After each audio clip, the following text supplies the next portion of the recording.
नथिका प्रश्न संख्या 1।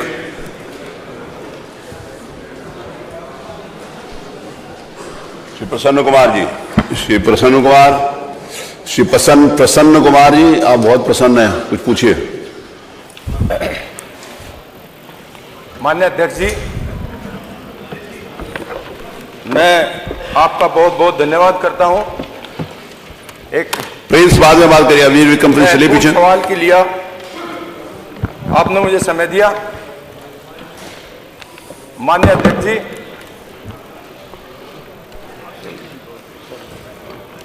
उत्तर प्रदेश में गेहूं और गन्ने के बाद धान एक महत्वपूर्ण फसल है, लेकिन उत्तर प्रदेश में धान के किसानों की स्थिति बहुत अच्छी नहीं है। ये सरकार की उदासीनता के कारण है। मैं शामली जिले से आता हूं।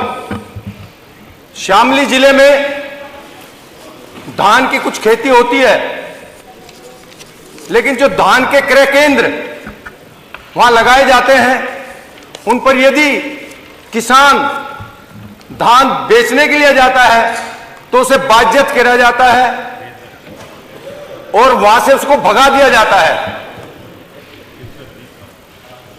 ऐसी स्थिति शामली जिले में है कि धान की मंडी भी वहां नहीं है, ऊपर से कोई राइस मिल वहां नहीं है। मजबूरी में किसान को हरियाणा में अपना धान बेचना पड़ता है। यह स्थिति हुई 2022 की, जब क्रय केंद्रों से आंकड़ा लिया गया कि कितने किसानों ने धान दिया है। मात्र 16 किसानों ने धान पूरे साल में दिया है। लानत है ऐसी व्यवस्था पर। मैं इसमें अपना अनुपूरक प्रश्न पूछना चाहता हूं, क्या ऐसी स्थिति में धान क्रय केंद्रों पर धान ज्यादा से ज्यादा कैसे पहुंचे, मंत्री जी बताने का कार्य करेंगे? करेंगे, बैठिए। एक क्वेश्चन और मैं अनुपूरक ले लेता हूं साथ में। जो राइस मिल है, क्या सरकार की कोई ऐसी व्यवस्था है या होगी जिससे ज्यादा से ज्यादा राइस मिल लगे और धान की उपज ज्यादा बढ़े? चलिए माननीय मंत्री जी। मान्यवर, मुझे तो आज धन्यवाद देना है इनको, क्योंकि शामली का व्यक्ति धान का सवाल उठा रहा है। आज वो पूरे प्रदेश का कहीं भी उठा सकते हैं। आज तक तो हमेशा शामली के व्यक्तियों ने गन्ने का सवाल तो उठाया है, लेकिन धान का सवाल उठा रहे हैं। इसके लिए मैं इन्हें बहुत बहुत धन्यवाद देता हूँ। मान्यवर, जहाँ कृषक की बात है धान बेचने की, इस वर्ष 14,26,368 किसानों ने धान बेचा है और 14,68,300 ये इसलिए मान्यवर क्योंकि हमारे यहाँ तो डीबीटी के द्वारा बेचा जाता है सीधा धान के खाते में। कहीं कोई उसमें 1% भी वो हो नहीं सकती। और इस बार भी जो धान हमने खरीदा है, जो 64,46,000 मीट्रिक टन धान खरीदा है, जो रिकॉर्ड खरीदे आज तक की। कहीं भी धान के खरीद में किसी तरह से कोई भी हमने कहीं न कोताही बरती है। और हमारी इतनी जो एजेंसी है धान की, सभी धान खरीदती हैं, किसी प्रकार की कोई शिकायत भी नहीं है। आपको कहीं भी कोई शिकायत मिली हो तो उसकी हम जांच कराने को तैयार हैं, आप लिख के दे दें। पहले तो आपने कभी दी नहीं। पूछिए प्रसन्न कुमार जी। आपके माध्यम से मैं मंत्री जी को बताना चाहता हूं कि हमारे लिए तो ये खुशी की बात है, शामली जिले के लिए, कि गन्ने से हटकर हम धान पे चले जाएं, क्योंकि गन्ने की स्थिति तो खराब सरकार ने करी रखी है। ऊपर से वहां पर गन्ने धान की स्थिति भी बहुत बढ़िया नहीं है। मैंने अभी बताया, केवल मात्र 16 किसानों ने अपना गन्ना सरकारी धान केंद्र पर दिया है। धान केवल 16 किसानों ने अपना धान सरकारी जो क्रय केंद्र है वहां दिया है। क्या करें, वो गन्ना हमारे पास, और मजबूरी में मंडी वहां है नहीं। सारे के सारे हरियाणा को भाग गए। इन्होंने जो वहां इन्होंने जा कोई काला बतावे कोई पीला बतावे उसे लेता ही नहीं। इन्होंने बीए कॉमर्स से किया हुआ है शायद। दूसरी, यदि धान का भाव एमएसपी सही रेट में मिल जा तो हमारी जमीन उपजाऊ है, वहां धान पैदा हो सकता है और ये एक दूसरी स्थिति गन्ने का विकल्प बन सकता है किसान के लिए, उसकी आय बढ़ाने का एक साधन बन सकता है यदि सरकार इस पर सचेत हो और सरकार इस पर उदासीनता खत्म करे। धन्यवाद। नहीं, कोई प्रश्न है ही नहीं, आपको सुझाव है। प्रश्न संख्या 2 डॉक्टर राकेश कुमार वर्मा। डॉक्टर राकेश कुमार वर्मा जी, हमारा भी तो है उसमें। एक सेकंड। हाँ, विनोद चतुर्वेदी जी का भी है। जी भैया। आप डॉक्टर साहब आप प्लीज बैठ जाओ एक मिनट। विनोद चतुर्वेदी जी, जवाहर रहमान जी हैं जी, उनसे आप पूछिए। आदरणीय माननीय अध्यक्ष जी। मैं मंत्री जी से, ये बात सही है कि बुंदेलखंड में धान कम होता है और इसलिए कि वहां धान के प्रोत्साहन करने के लिए कोई सरकार ने योजना नहीं बनाई है। बुंदेलखंड में जनपद जालौन ऐसा जिला है जिसमें कृषि हर क्षेत्र में वो आगे है। हमारे यहाँ लोग करने लगे हैं धान। मैं माननीय मंत्री जी से सिर्फ इतना पूछना चाहता हूं, जो कैंप आयोजन हुए इस साल हुए हैं, उसका आयोजन का स्तर क्या है? ब्लॉक स्तर है या जिला स्तर? एक। दूसरा, कृषक पंजीकरण का प्रोसेस क्या है? जो आपने कैसे पंजीकरण कराएंगे बेचने के लिए? तीसरा मेरा प्रश्न है, क्या सरकार समर्थन मूल्य बढ़ाएगी धान पर? एक मिनट माननीय मंत्री जी। श्री जवाहर रहमान है? नहीं, चलिए ठीक है। आप माननीय मंत्री जी उत्तर दीजिए। वो है नहीं तीसरे जो प्रश्न करना है। मान्यवर, हमारे रजिस्ट्रेशन के 3-4 तरीके हैं। ऑनलाइन होता है, किसी भी इससे ऑनलाइन भी कर देते हैं चाहे, और कैफे से भी कर देते हैं। इसके बाद यदि कोई चाहता है तो एसडीएम के यहाँ जाके भी करा सकता है। ये हमारे रजिस्ट्रेशन के तरीके हैं। जहाँ आपने ये कहा मूल्य बढ़ाने की बात, वहाँ तो एमएसपी की बैठक हुआ करती है और उस बैठक में ही हमेशा निर्णय किया जाता है। आप तो सीनियर मेंबर हैं, उनको भूल कैसे आपने याद दिलाया? ये कोई घोषणा की बात हो रही है? आप जवाहर रहमान। चलिए हो गया। चलिए धन्यवाद। प्रश्न संख्या 2 Shri Rakesh Kumar Verma. Doctor R K. Verma. Doctor Rakesh Kumar Verma. माननीय अध्यक्ष जी जी, आपकी अनुज्ञा से प्रदेश के बेरोजगार नौजवानों के भविष्य से जुड़ा हुआ यह प्रश्न सदन में आया है और हम सब लोग ये देख रहे हैं कि प्रदेश में चाहे अनपढ़ मजदूर हो, विभिन्न योजनाओं से प्रशिक्षित लोग हों या उच्च शिक्षित लोग हों, बड़े पैमाने पर प्रदेश की सबसे बड़ी समस्या के रूप में बेरोजगारी है। आज की तारीख में जो CMIE की रिपोर्ट है, 4.2% बेरोजगारी की दर बढ़ी है उत्तर प्रदेश में। माननीय, जब समाजवादी पार्टी की सरकार थी 2017 फरवरी के महीने में CMIE की रिपोर्ट के अनुसार 3% बेरोजगारी दर थी। आज सरकार ने जो इतना काम किया उसका परिणाम यह हुआ कि बेरोजगारी की दर और बढ़ गई है। मान्यवर जो आंकड़े बताते हैं, आज पूरे प्रदेश में हर एक विभाग में पद खाली पड़े हैं। जितनी नौकरियां विज्ञापित हुई थी वो या तो न्यायालय में विचाराधीन है या भ्रष्टाचार की भेंट चढ़ गई है, नौजवानों को नौकरी नहीं मिल पा रही है। मान्यवर, यहाँ पर प्रश्न के जवाब में जो उत्तर आया है कि हम रोजगार मेले के माध्यम से बेरोजगारों को रोजगार देने का काम कर रहे हैं। यहाँ पर रिकॉर्ड मिला है कि 733 मेले लगाए गए 2019-20 में, 869 मेले लगाए गए 21-22 में और 1536 मेले लगाए गए 22-23 में। मानवर, इसमें संख्या भी दी गई है 1 लाख, 1.5 लाख, 1,17,000, 1,70,000, इस तरीके से। सच्चाई यह है कि निजी क्षेत्रों में जब यहाँ का नौजवान, जो प्रशिक्षित, उच्च शिक्षित यहाँ तक कि बीटेक एमटेक का नौजवान जब निजी कंपनियों में रोजगार मेलों के माध्यम से जाता है तो कंपनियां उनसे 10,000, 12,000, 15,000 रुपए में 10 घंटे की नौकरी कराती हैं, जिसका परिणाम होता है कि वह नौजवान नौकरी छोड़ करके चला आता है और फिर किसी दूसरे मेले के इंतजार में खड़ा रहता है।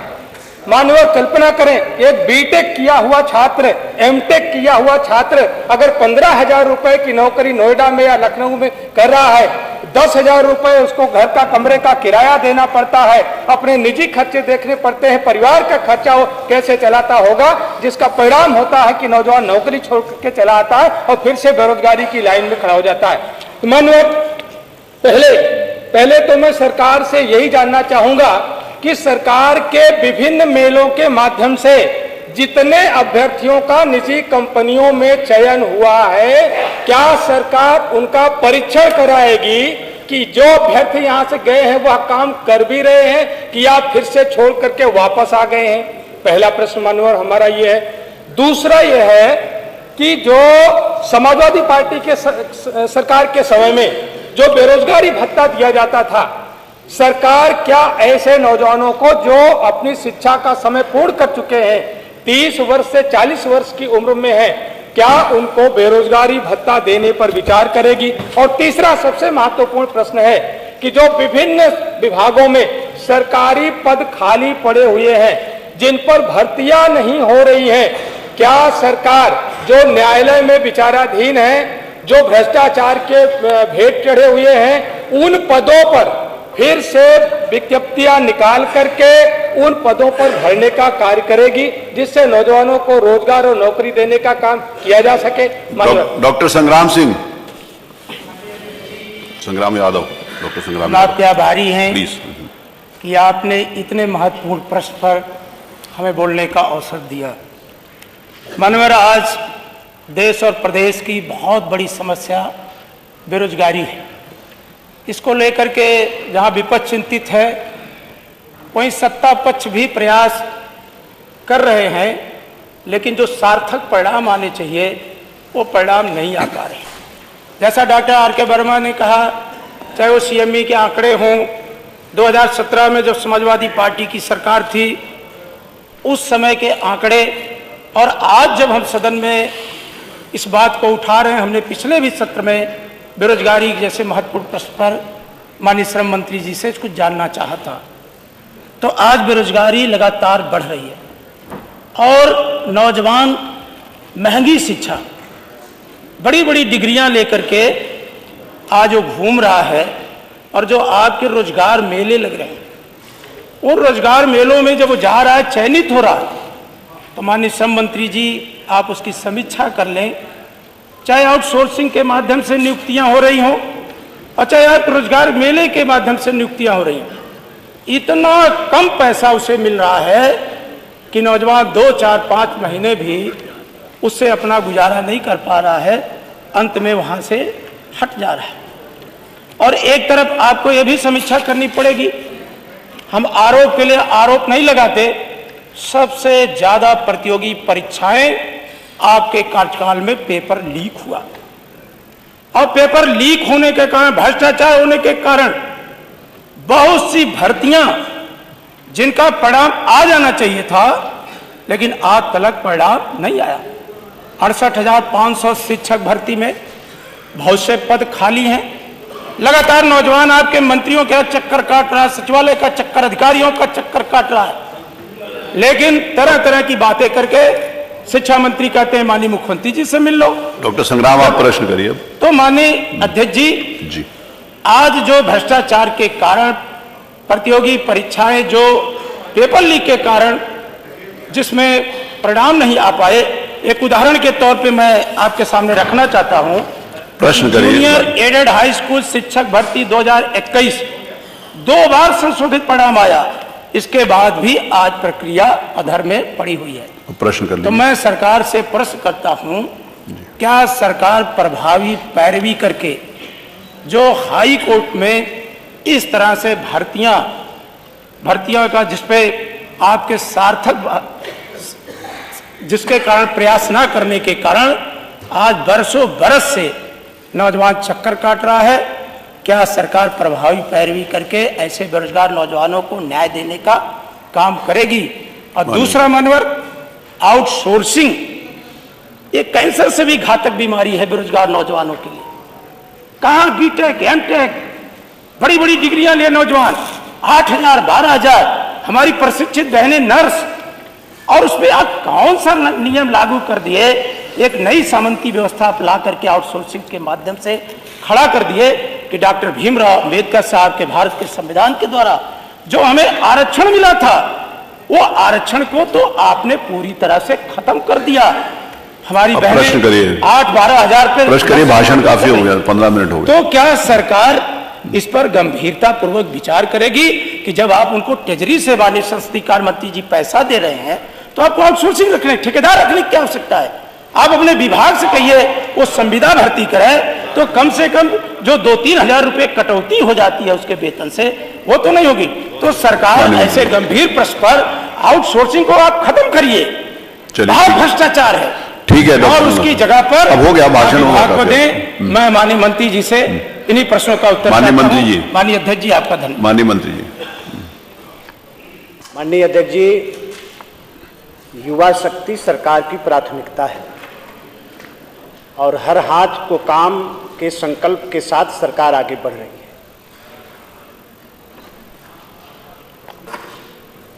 माननीय सदस्य वर्मा जी ने 2019 से लेकर और 17/10/2022 में पंजीकृत बेरोजगारों की संख्या जाननी चाहिए, वो हमने बता दिया।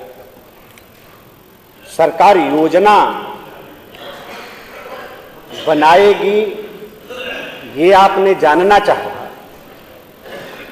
तो आपके माध्यम से माननीय अध्यक्ष जी, मैं पूरे सम्मानित सदन से मैं ये बताना चाहता हूं कि आज उत्तर प्रदेश की सरकार बेरोजगारी को दूर करने के लिए जो प्रयास कर रही है, आज उसकी प्रशंसा पूरे देश में हो रही है। और उत्तर प्रदेश के नौजवानों का आज मनोबल बढ़ा हुआ है। मानवर, मैं अभी आपने कहा तो उत्तर प्रदेश की सरकार ने एक आयोग का भी गठन किया है और बेरोजगारी को सरकार कितना संवेदनशीलता से इस समस्या को देख रही है, इसका अंदाजा लगाया जा सकता है मानवर कि उस आयोग के अध्यक्ष के रूप में माननीय मुख्यमंत्री जी काम कर रहे हैं। माननीय अध्यक्ष जी, अभी रिपोर्ट की चर्चा, आंकड़े की चर्चा वर्मा जी ने भी कहा, भाई संग्राम जी ने भी कहा, EMI की रिपोर्ट। मैं 2016 जो देश के बेरोजगारी दर का स्तर था मानवर, वो 8.29 था और उत्तर प्रदेश का जो स्तर था वो 13.25 था। 2017 में 4.50 देश का स्तर था और उत्तर प्रदेश में बेरोजगारी के दर का जो स्तर था 3.64 था। और मानवर 2023 में जो आज की तारीख में जो देश का के बेरोजगारी दर का जो स्तर है मानवर, वो 7.10 का है और प्रदेश के बेरोजगारी दर का जो स्तर है मानवर, वो 4.20 का है मानवर। ये आंकड़े हैं मानवर, ये आंकड़े उत्तर प्रदेश की सरकार के नहीं है। और इसलिए जो बेरोजगारी जो मेलों की बात कर रहे हैं, मैं स्वागत करना चाहता हूं, मैं अभिनंदन करना चाहता हूं श्रद्धेय मुख्यमंत्री जी का कि इस समस्या को संवेदनशीलता के साथ इसको देखते हुए उत्तर प्रदेश की सरकार ने यह फैसला किया है कि प्रदेश की हर विधानसभा में हम बेरोजगारों के लिए मेला आयोजित करेंगे, उनके बेरोजगारी की समस्या का हम समाधान करेंगे। हर विधानसभा के स्तर पर करने जा रहे हैं मानवर। और यहां तक ही नहीं, आउटसोर्सिंग की आप बात कर रहे हैं, बड़े ही पारदर्शी तरीके से सरकार इस पर काम कर रही है। हमारे यहाँ जो भी आउटसोर्सिंग होती है, भारत सरकार ने जेम पोर्टल की व्यवस्था लाई है। हम उस पर जाकर हम आउटसोर्सिंग करते हैं मानवर। हमारे जो हमने सेवा मित्र पोर्टल बनाया है मानवर। आप सब लोग कह रहे थे कि जो कारीगर हैं, जो हमारे प्लम्बर हैं, हमारे जो बढ़ई, हमारे जो लोहार विश्वकर्मा समाज के लोग मानवर, आज उनकी चिंता, हमारे जो पेंटर हैं, हमारे जो कारपेंटर हैं, हमारे इलेक्ट्रीशियन हैं मानवर, ऐसे लोगों के भी रोजगार के लिए सरकार ने सेवा मित्र पोर्टल बनाया है। और मुझे प्रसन्नता है इस बात को आपके माध्यम से पूरे सदन को बताते हुए कि उस पर 33,913 हमारे श्रमिक पंजीकृत हैं। और आने वाले जो हमारा बहुत कम समय में जो हम लोगों ने सेवा दिया है मान्यवर, 3,839 मात्र 6 महीने के अंदर ऐसे लोगों को हम सरकार ने इन कारीगरों के माध्यम से हम सेवा भी कर रहे हैं। मान्य बेरोजगार मेलों की बात, आपने आरक्षण की बात कही मान्यवर, जब ये सरकार में रहते हैं तो आरक्षण मान्यवर भूल जाते हैं और जवाब आरक्षण ये भूल जाते हैं, और विपक्ष में आते हैं तो आरक्षण याद होता है, और सरकार में रहते हैं तो ये भूल जाते हैं कि राजभर भी आरक्षण के दायरे में आता है, हमारा बिंद भी आरक्षण के दायरे में आता है, हमारा केवट मल्लाह भी आरक्षण के दायरे में आता है, प्रजापति कुंभार भी आरक्षण के दायरे में आता है, हमारा विश्वकर्मा भी आरक्षण के दायरे में आता है, अति पिछड़ा समाज भी आरक्षण के दायरे में आता है। ये भूल जाते हैं। उस समय बस ये जानते हैं कि आरक्षण सिर्फ हमारे लिए बनाया जाता है, बनाया गया है। उस समय इनको आरक्षण नहीं याद आता, हमारा अति पिछड़ा समाज कहा जाएगा, उस समय इनको आरक्षण नहीं याद आता। हम इसलिए कहना चाहते हैं मान्यवर कि सरकार की मंशा बहुत साफ है, और इसलिए हम कहना चाहते हैं कि रिकॉर्ड मान्यवर पिछले 17 से लेकर अब तक 3,742 रोजगार मेलों को हमने आयोजित किया है, जिसमें 5,74,587 लोगों को हम लोगों ने निजी क्षेत्र में सेवा आयोजित करने का काम किया है। यह रिकॉर्ड है मान्यवर। और इस कार्यकाल में अभी 1 साल भी पूरा नहीं हुआ है, 1536 मेलों को हम लोगों ने आयोजित किया है, और जिसमें 1,72,291 बेरोजगारों को रोजगार देने का काम सरकार ने किया है मान्यवर। और जहां तक बेरोजगारी भत्ता का सवाल है, तो मैं वर्मा जी से बताना चाहता हूं कि उत्तर प्रदेश की सरकार, योगी जी की सरकार नौजवानों को आत्मनिर्भर बनाना चाहती है। हाथ हमारा नौजवान कहीं दुनिया में न फैलावे, इसकी व्यवस्था। प्रश्न संख्या 3 श्री अभय सिंह पूछिए जी। बहुत आभारी हैं, आपने हमें अवसर दिया। मान्यवर, हमारा प्रश्न गांव में रहने वाले गरीब मजदूर किसानों संबंधित प्रश्न है, जिसमें राशन कार्ड संबंधित प्रश्न है। हम आपसे कहना चाहते हैं, इसके जवाब आया है कि कुल आबादी का 79.56% ही मिल सकता है। हम आपसे कहना चाहते हैं मान्यवर, जब हम लोग गांव के अंदर जाते हैं तो बहुत ही गरीब महिलाएं मिलती हैं, जो हम लोगों को घेर लेती हैं गांव के अंदर। वे कहती हैं कि भैया हमारा राशन कार्ड नहीं बना, विधायक जी कैसे राशन कार्ड बनेगा? तो हम कहते हैं सरकार की योजना समय आने बन जाएगा। तो वो कहती है सरकार की जो गाइडलाइन है, जिसके 4 पहिया वाहन होगा उसका राशन कार्ड नहीं बनेगा, जिसके पास ट्रैक्टर है उसका राशन कार्ड कैंसिल होगा, जिसके पास हार्वेस्टर है, एसी है, उसका राशन कार्ड कैंसिल होगा, जिसके पास बड़ा जनरेटर हो कैंसिल होगा।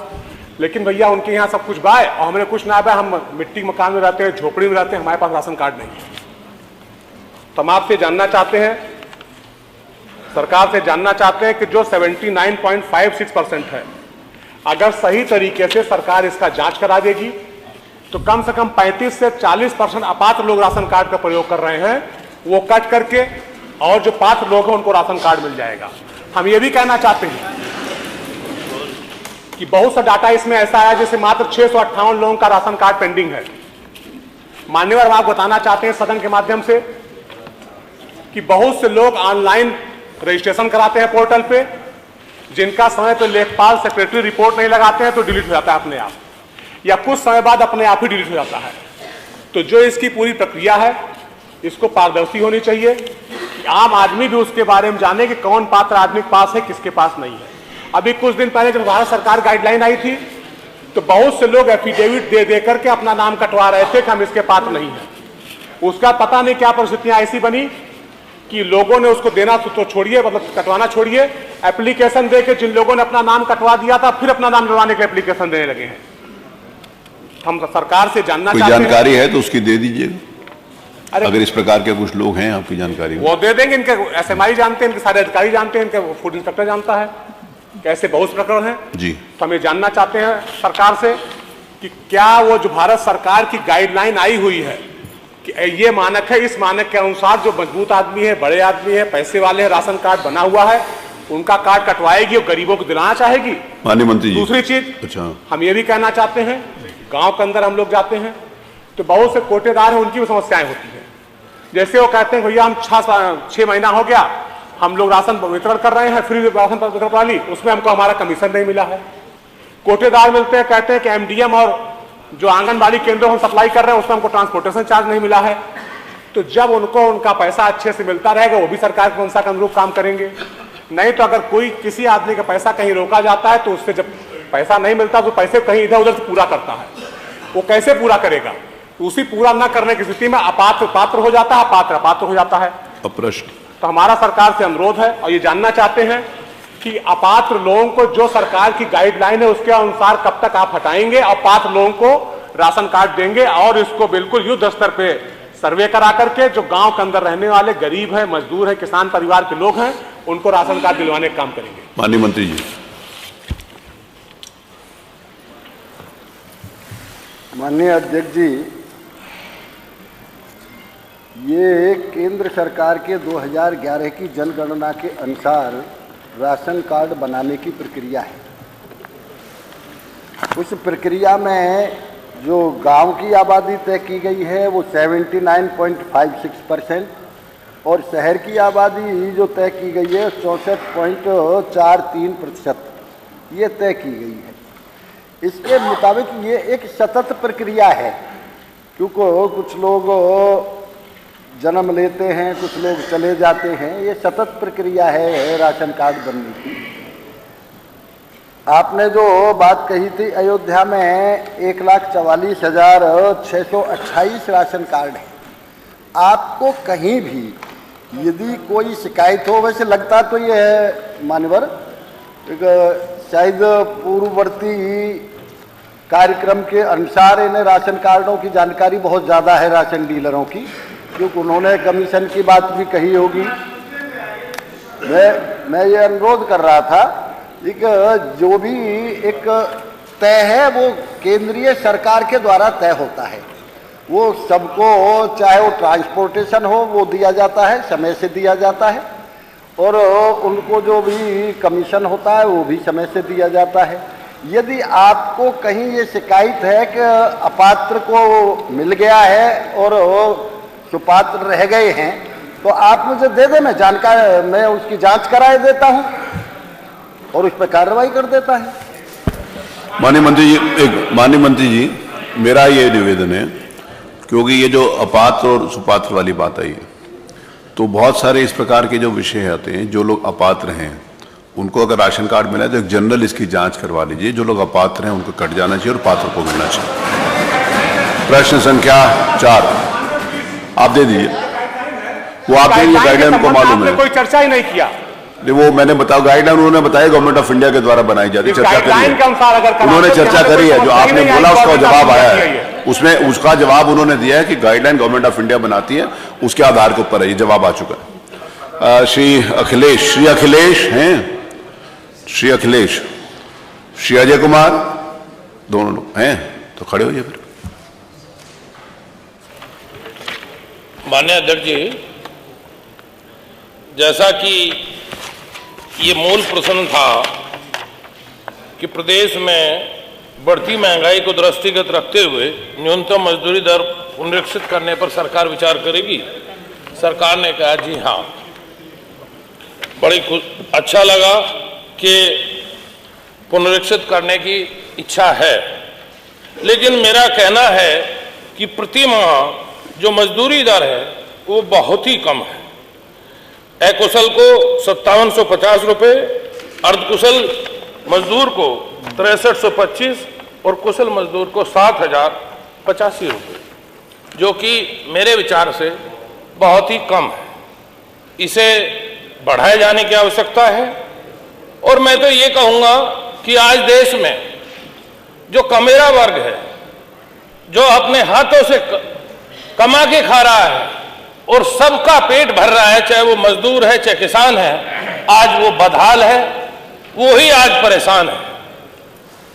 मैं ज्यादा नाम कहते हुए माननीय मंत्री जी से ये पूछना चाहूंगा कि उत्तर प्रदेश जो न्यूनतम मजदूरी सलाहकार बोर्ड का पुनर्गठन ये कब तक होगा?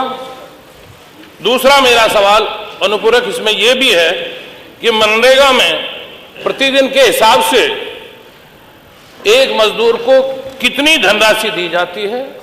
क्या इस धनराशि को सरकार बढ़ाने पर विचार करेगी? माननीय मंत्री जी। माननीय अध्यक्ष जी,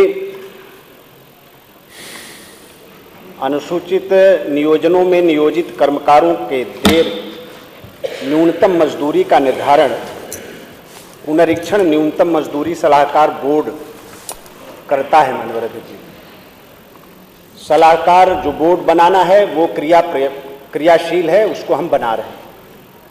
बोर्ड का जब गठन हो जाता है तो वो अपनी समितियां और उप समितियां भी बनाता है। माननीय बीच में कोविड की समस्या नहीं आई होती तो सरकार की मंशा बहुत साफ है, हम न्यूनतम मजदूरी दर को पुनरीक्षण करना चाहते हैं। सलाहकार बोर्ड का गठन हम बहुत जल्द कर देंगे। अब उसकी समितियां उप समितियों बनाने का काम उनका है और साथ में मनरेगा का भी इससे ही जुड़ा हुआ मामला है, इसका भी पुनरीक्षण वो बोर्ड के जो सलाह वो देंगे, सरकार उस पर फैसला करेगी। धन्यवाद जी। सवाल पूछे कि कब तक हो जाएगा। दूसरा, मैंने मनरेगा में पूछा वर्तमान दर क्या है, कितनी मजदूरी प्रतिदिन के हिसाब से दी जाती है, उसका जवाब नहीं दे रहे। मंत्री जी, तीसरा, जानकारी ये जो पूछ रहे हैं जानकारी ऐसी ये बड़ी जानकारी तो है नहीं, इसको दे सकते हैं। अगर कोई बहुत डिटेल चाहते हैं तो आपके पास है। ये ठीक है कि ठीक है। अरे पर संख्या 5 एक मनरेगा की तो आपको पता है ना, तो फिर क्यों पूछ रहे हो? तो संख्या 5 श्री अमिताभ वाजपेयी। नहीं, आप जब प्रश्न पूरे ले लिए जाएंगे तो फिर समय होगा तो आप पूछ सकते हो, उसका एक नियम है। अगर कोई माननीय सदस्य अनुपस्थित है तो प्रश्न पूरे होने के बाद आप अपना इंटरेस्ट शो करोगे तो उसको ले लेंगे, अभी बीच में नहीं। वो कहें कहाँ? ओ, आप पूरे खत्म हो जाएंगे 20 प्रश्न तो उसके बाद आप ले सकते, आपको अनुमति दी जा सकती है। प्रश्न संख्या 7 श्रीमती पूजा पाल।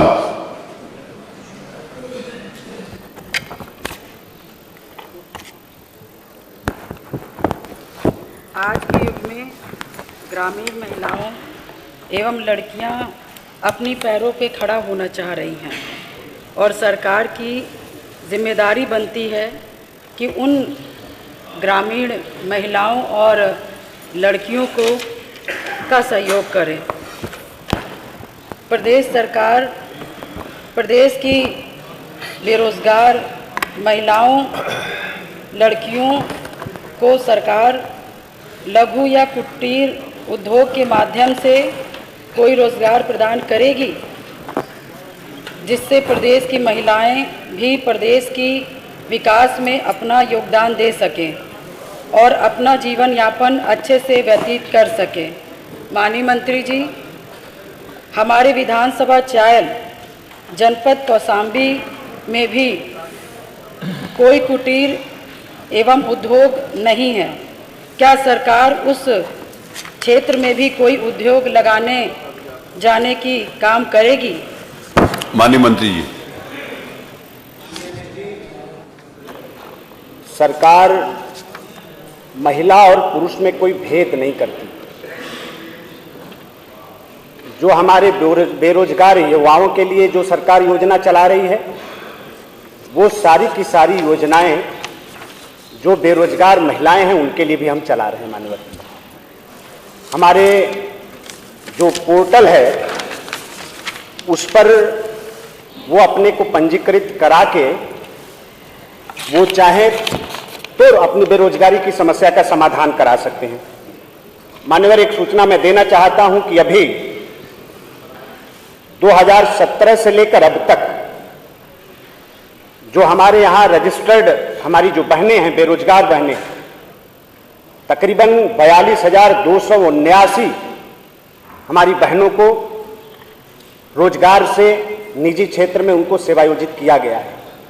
और मान्यवर, मैं पूरे सदन को आपके माध्यम से बताना चाहता हूं कि सरकार ने अभी फैसला किया है, उत्तर प्रदेश के अंदर जो रात की पालियां होती थी वहां पर महिलाओं को काम करने की अभी स्वतंत्रता नहीं थी।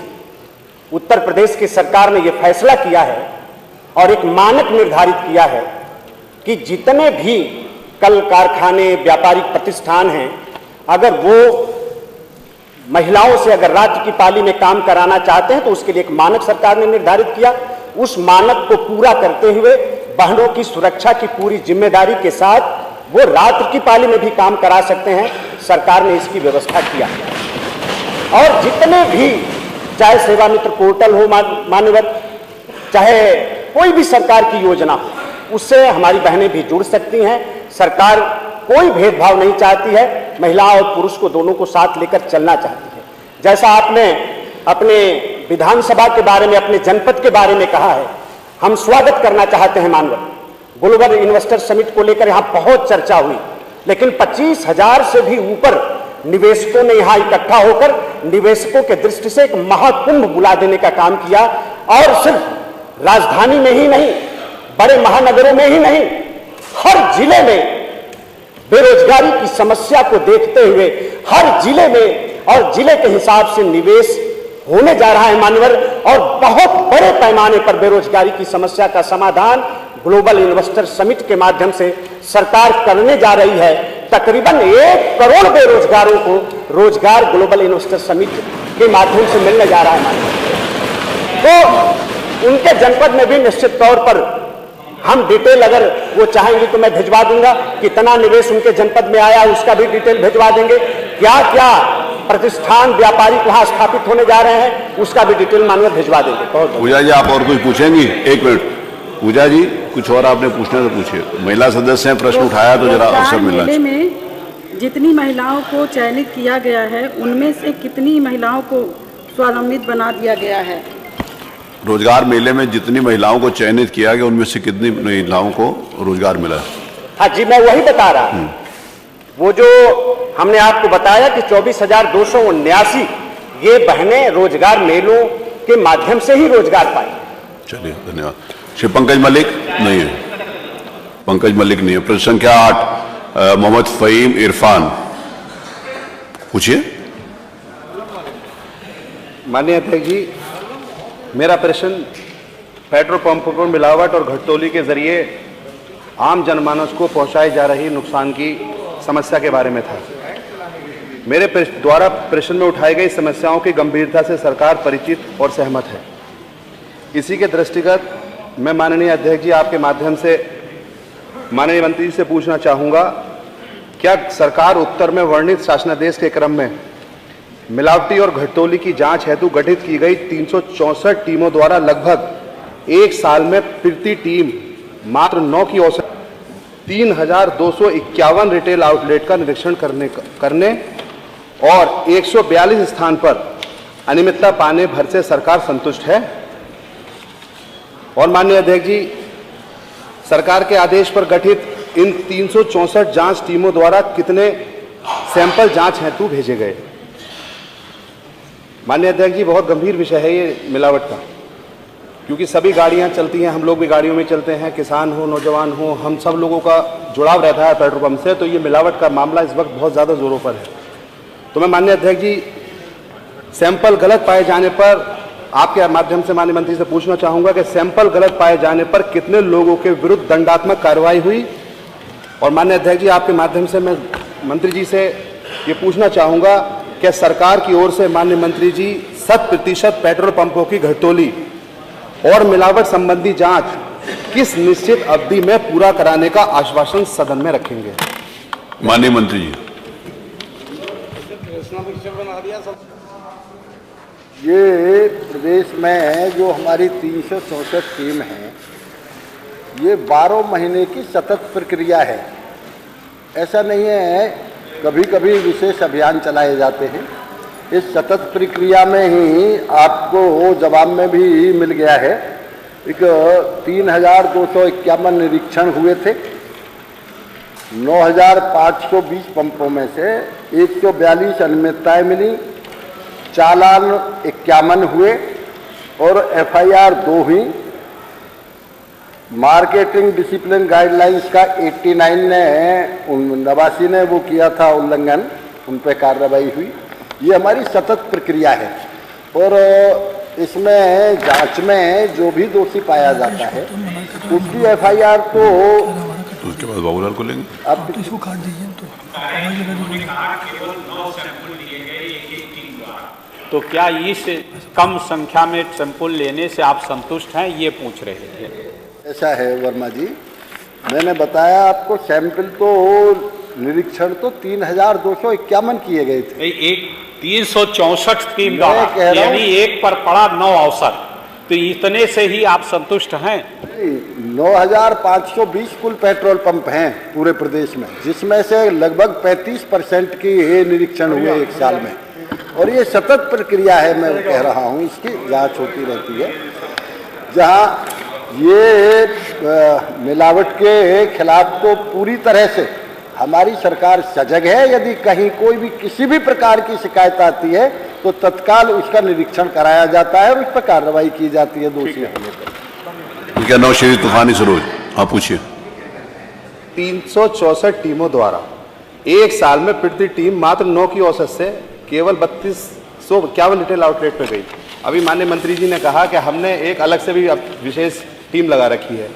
ऐसे बहुत से मामले ऐसे हैं कि जो पेट्रोल पंप पर जो जांच टीमें जाती हैं उसका पैमाना आज तक तय नहीं हो पाया। माननीय मंत्री जी, वो किस तरीके से उनका मामला होता है। मात्र 2 ही पंप पे FIR हुई, आपने अभी बताया। और जबकि हकीकत ये है कि हम लोग सब जब आते हैं लखनऊ तो डीजल भी डलता है, पेट्रोल भी डलता है, लेकिन ये सच्चाई है कि पंपों पर आपसे मैं गुजारिश करूंगा कि एक टीम और इस तरीके की जो गठित होती है इनकी, उस पर विशेष निगरानी क्या माननीय मंत्री जी करेंगे और वो सदन को अवगत करा देंगे? माननीय मंत्री जी। विधायक जी, इस टीम में हमारी में पुलिस के अधिकारी भी होते हैं, खाद्य रसद के भी अधिकारी होते हैं। इसमें 7 विभागों के अधिकारी होते हैं, कोई एक नहीं होता। यदि एक विभाग के अधिकारी हों तो कोई ये भी सोच सकता है कि भाई मिल गए होंगे, 2 विभाग के हों। 7 विभागों के अधिकारी होते हैं, इसलिए इसमें कोई कार्रवाई में संदेह नहीं किया जा सकता। और यदि कहीं ये तो पहले जब मिट्टी के तेल राशन से मिलता था तब ये शिकायत हुआ करती थी। आजकल पेट्रोल पंप पे इस तरह की शिकायतें नहीं हैं, और यदि कहीं हैं तो उस पर मैं कह रहा हूँ तत्काल जांच करवा के हम कार्रवाई कराने को तैयार हैं। प्रश्न क्या नाम श्री तूफानी सरोज हैं? श्री तूफानी सरोज नहीं। प्रश्न क्या 10 डॉक्टर रागिनी। धन्यवाद अध्यक्ष महोदय। आज मैं अपने प्रश्न से इस सदन को, आज जनमानस का एक बहुत गंभीर विषय है महंगाई, उसके ऊपर आपका ध्यान अर्जित करना चाहूँगी। मैंने माननीय मुख्यमंत्री जी से सवाल किया था कि महंगाई की रोकथाम के लिए आपकी तरफ से क्या किया जा रहा है, तो उसका जो उत्तर है बड़ा ही गोलमोल सा आया है। तो अध्यक्ष जी, मैं ये आपको बताना चाहूँगी कि RBI डेटा के हिसाब से उत्तर प्रदेश में बिलो पॉवर्टी लाइन 30% हमारी आबादी है। और आजकल सरकार की देन है कि ये गाना सखी सैया तो खूब ही कमात है, महंगाई डायन खाई जात है, बड़ी फेमस होती चली जा रही है। आज अगर हम बात करें भोजन की, सब्जी की, कपड़ों की, जूतों की, ईंधन की, मेडिसिन की, पढ़ाई की, बिजली की, पानी की, हर कुछ महंगा होता चला जा रहा है। आज अगर हम बात करें हमारे जवाब की, तो हमें बताया गया है मुख्यमंत्री जी के द्वारा कि हमने इतने राशन मुफ्त बांटे, हमने इतने सारे राशन कार्ड हैं जिनको बढ़ाया और साथ ही साथ बहुत सारी आपकी योजनाओं की बातें की। मैं आपसे ये पूछना चाहती हूँ, क्या मुट्ठी भर राशन बांट करके हम महंगाई पर नियंत्रण पालेंगे?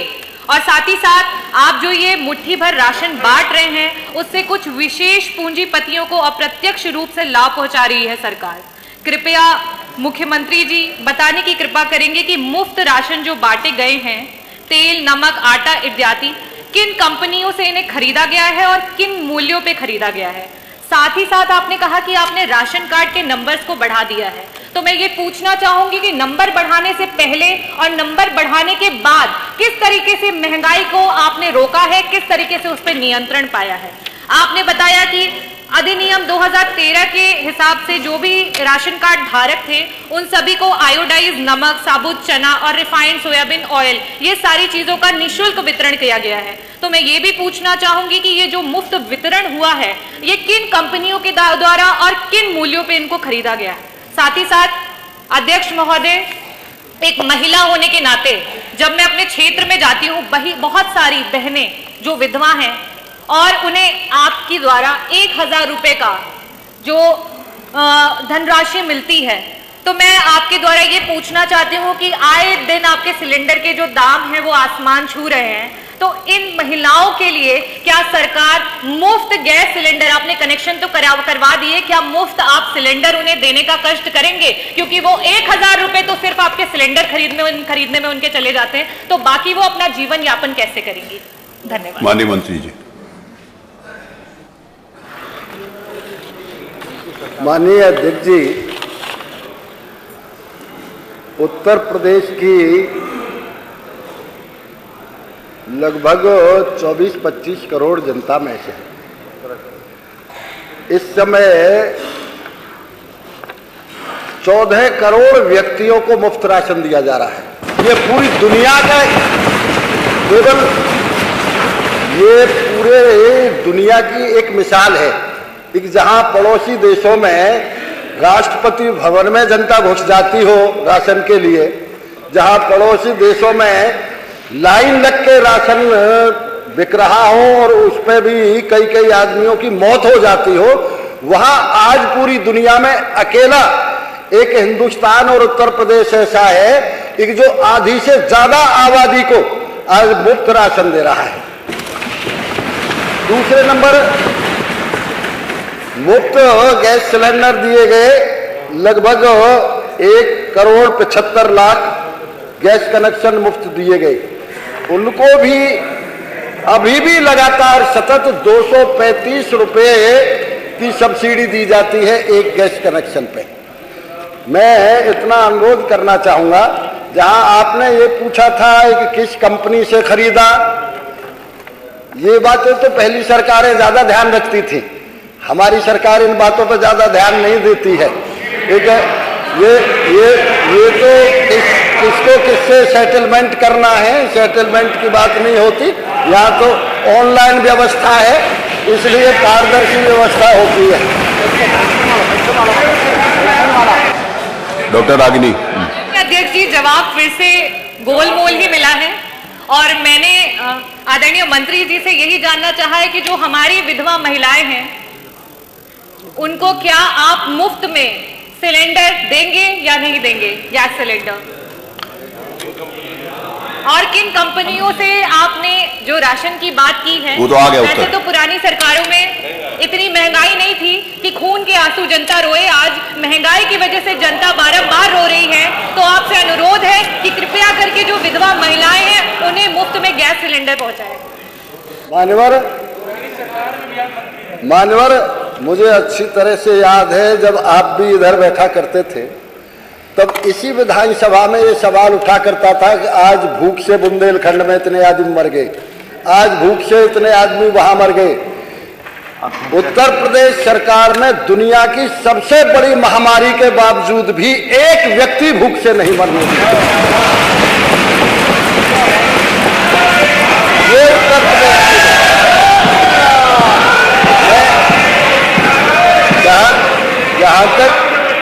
जहां तक पहले भी हमारी सरकार ने 250 रुपये 300 रुपये से 500 रुपये किया और फिर 1000 रुपये किया।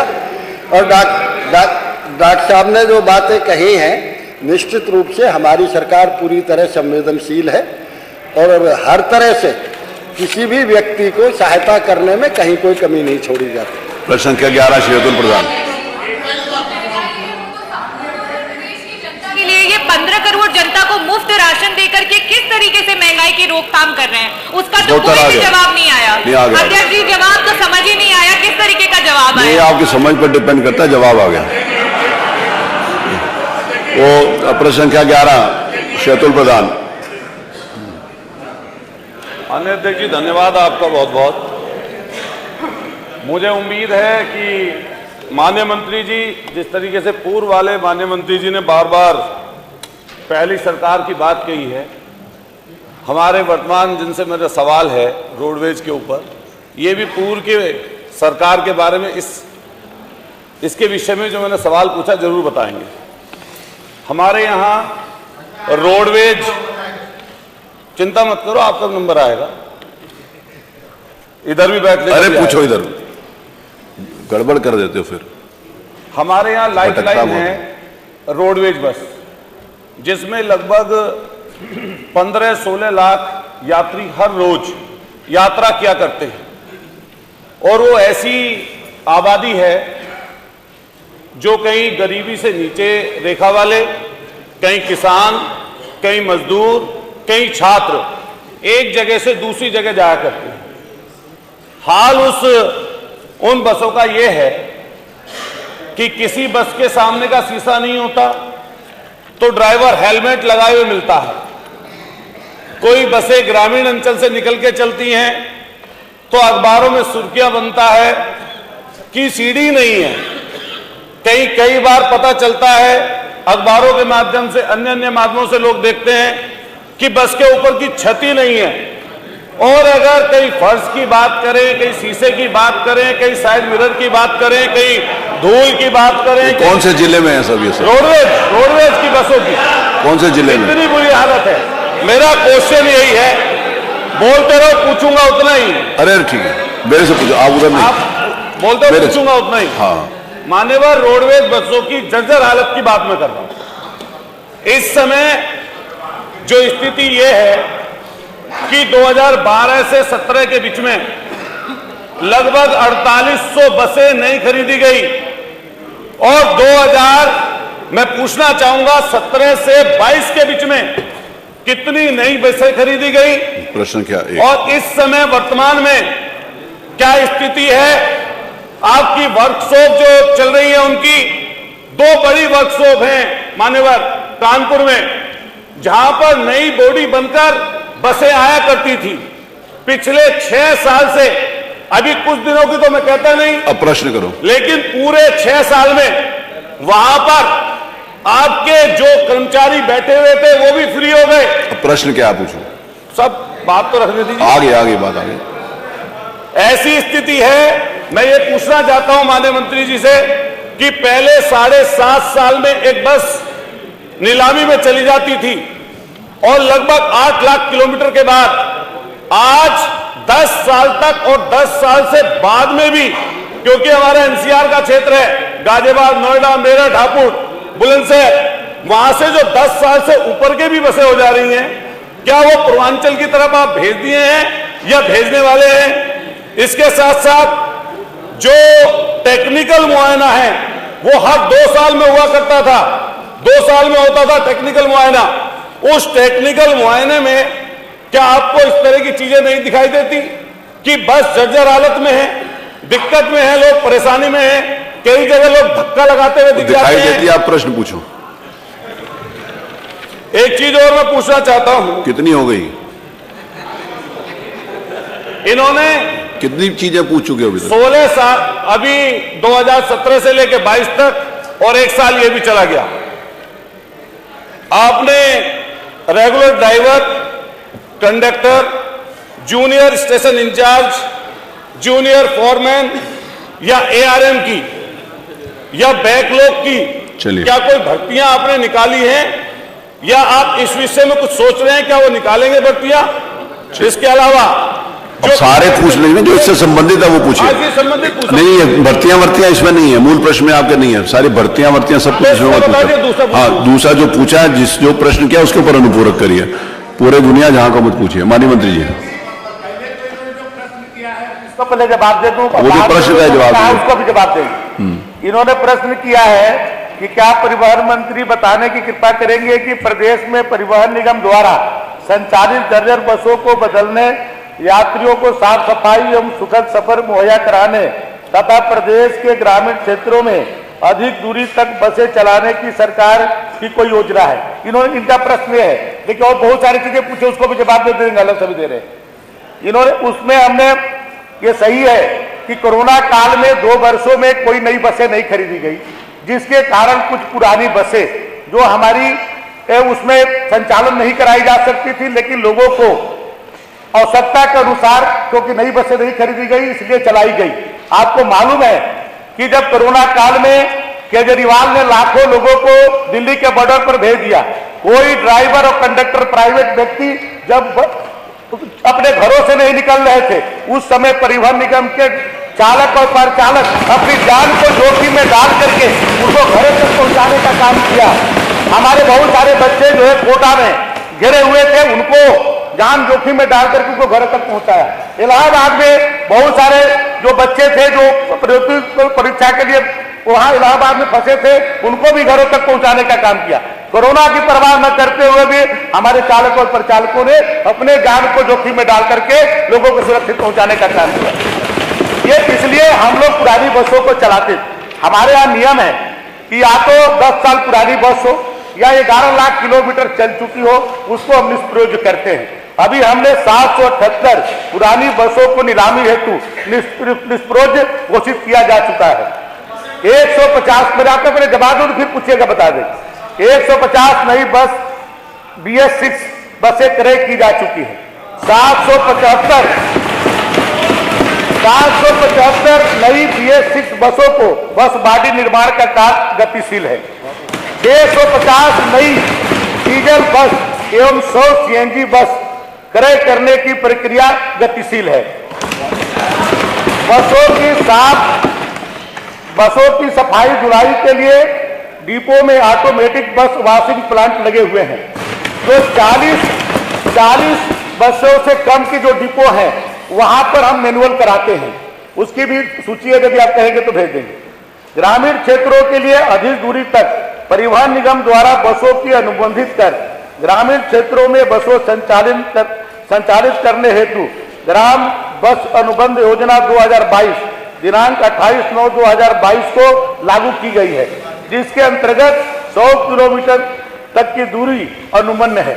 और आपने जो कहा कानपुर के बारे में, जो कारखाना है आपके भी सरकार में, मैं आपको भी कहा, वहां पर उसको बंद कर दिया गया था, और बंद करने के बाद आज की सरकार ने उस जमीन को वहां सिग्नेचर बिल्डर को दे करके वहां पर बिल्डिंग बनाई गई थी।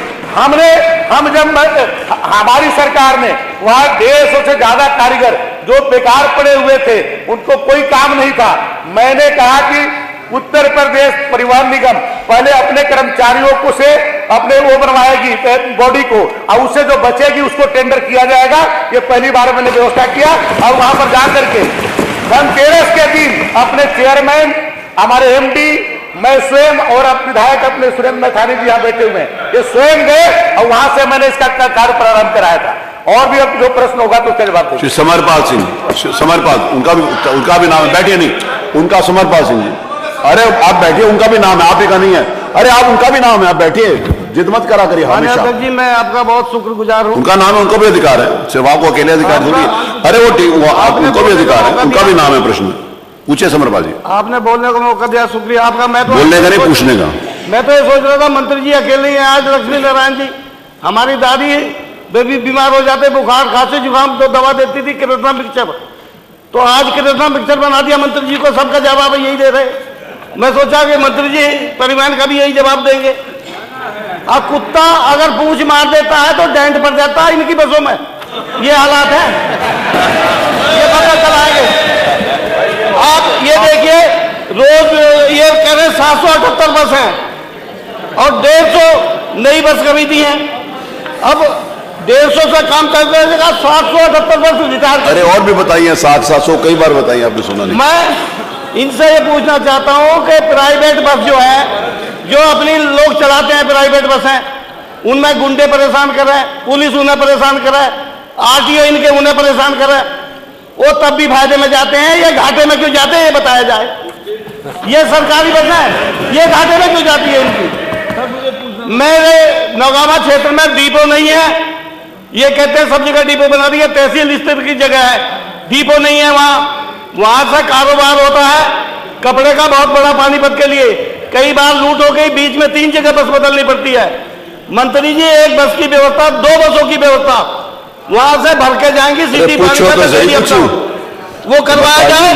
और मैं इनसे अंत में ये कहना चाहता हूं कि जो बस अड्डा मेरे क्षेत्र में एक बनवाया जाए, जो बस अड्डे सब जगह बने हुए, मेरी विधानसभा क्षेत्र में भी एक बस अड्डा बनवाया जाए। धन्यवाद। प्रश्न संख्या 12, उन्होंने को पूछा नहीं, आपको बताया है।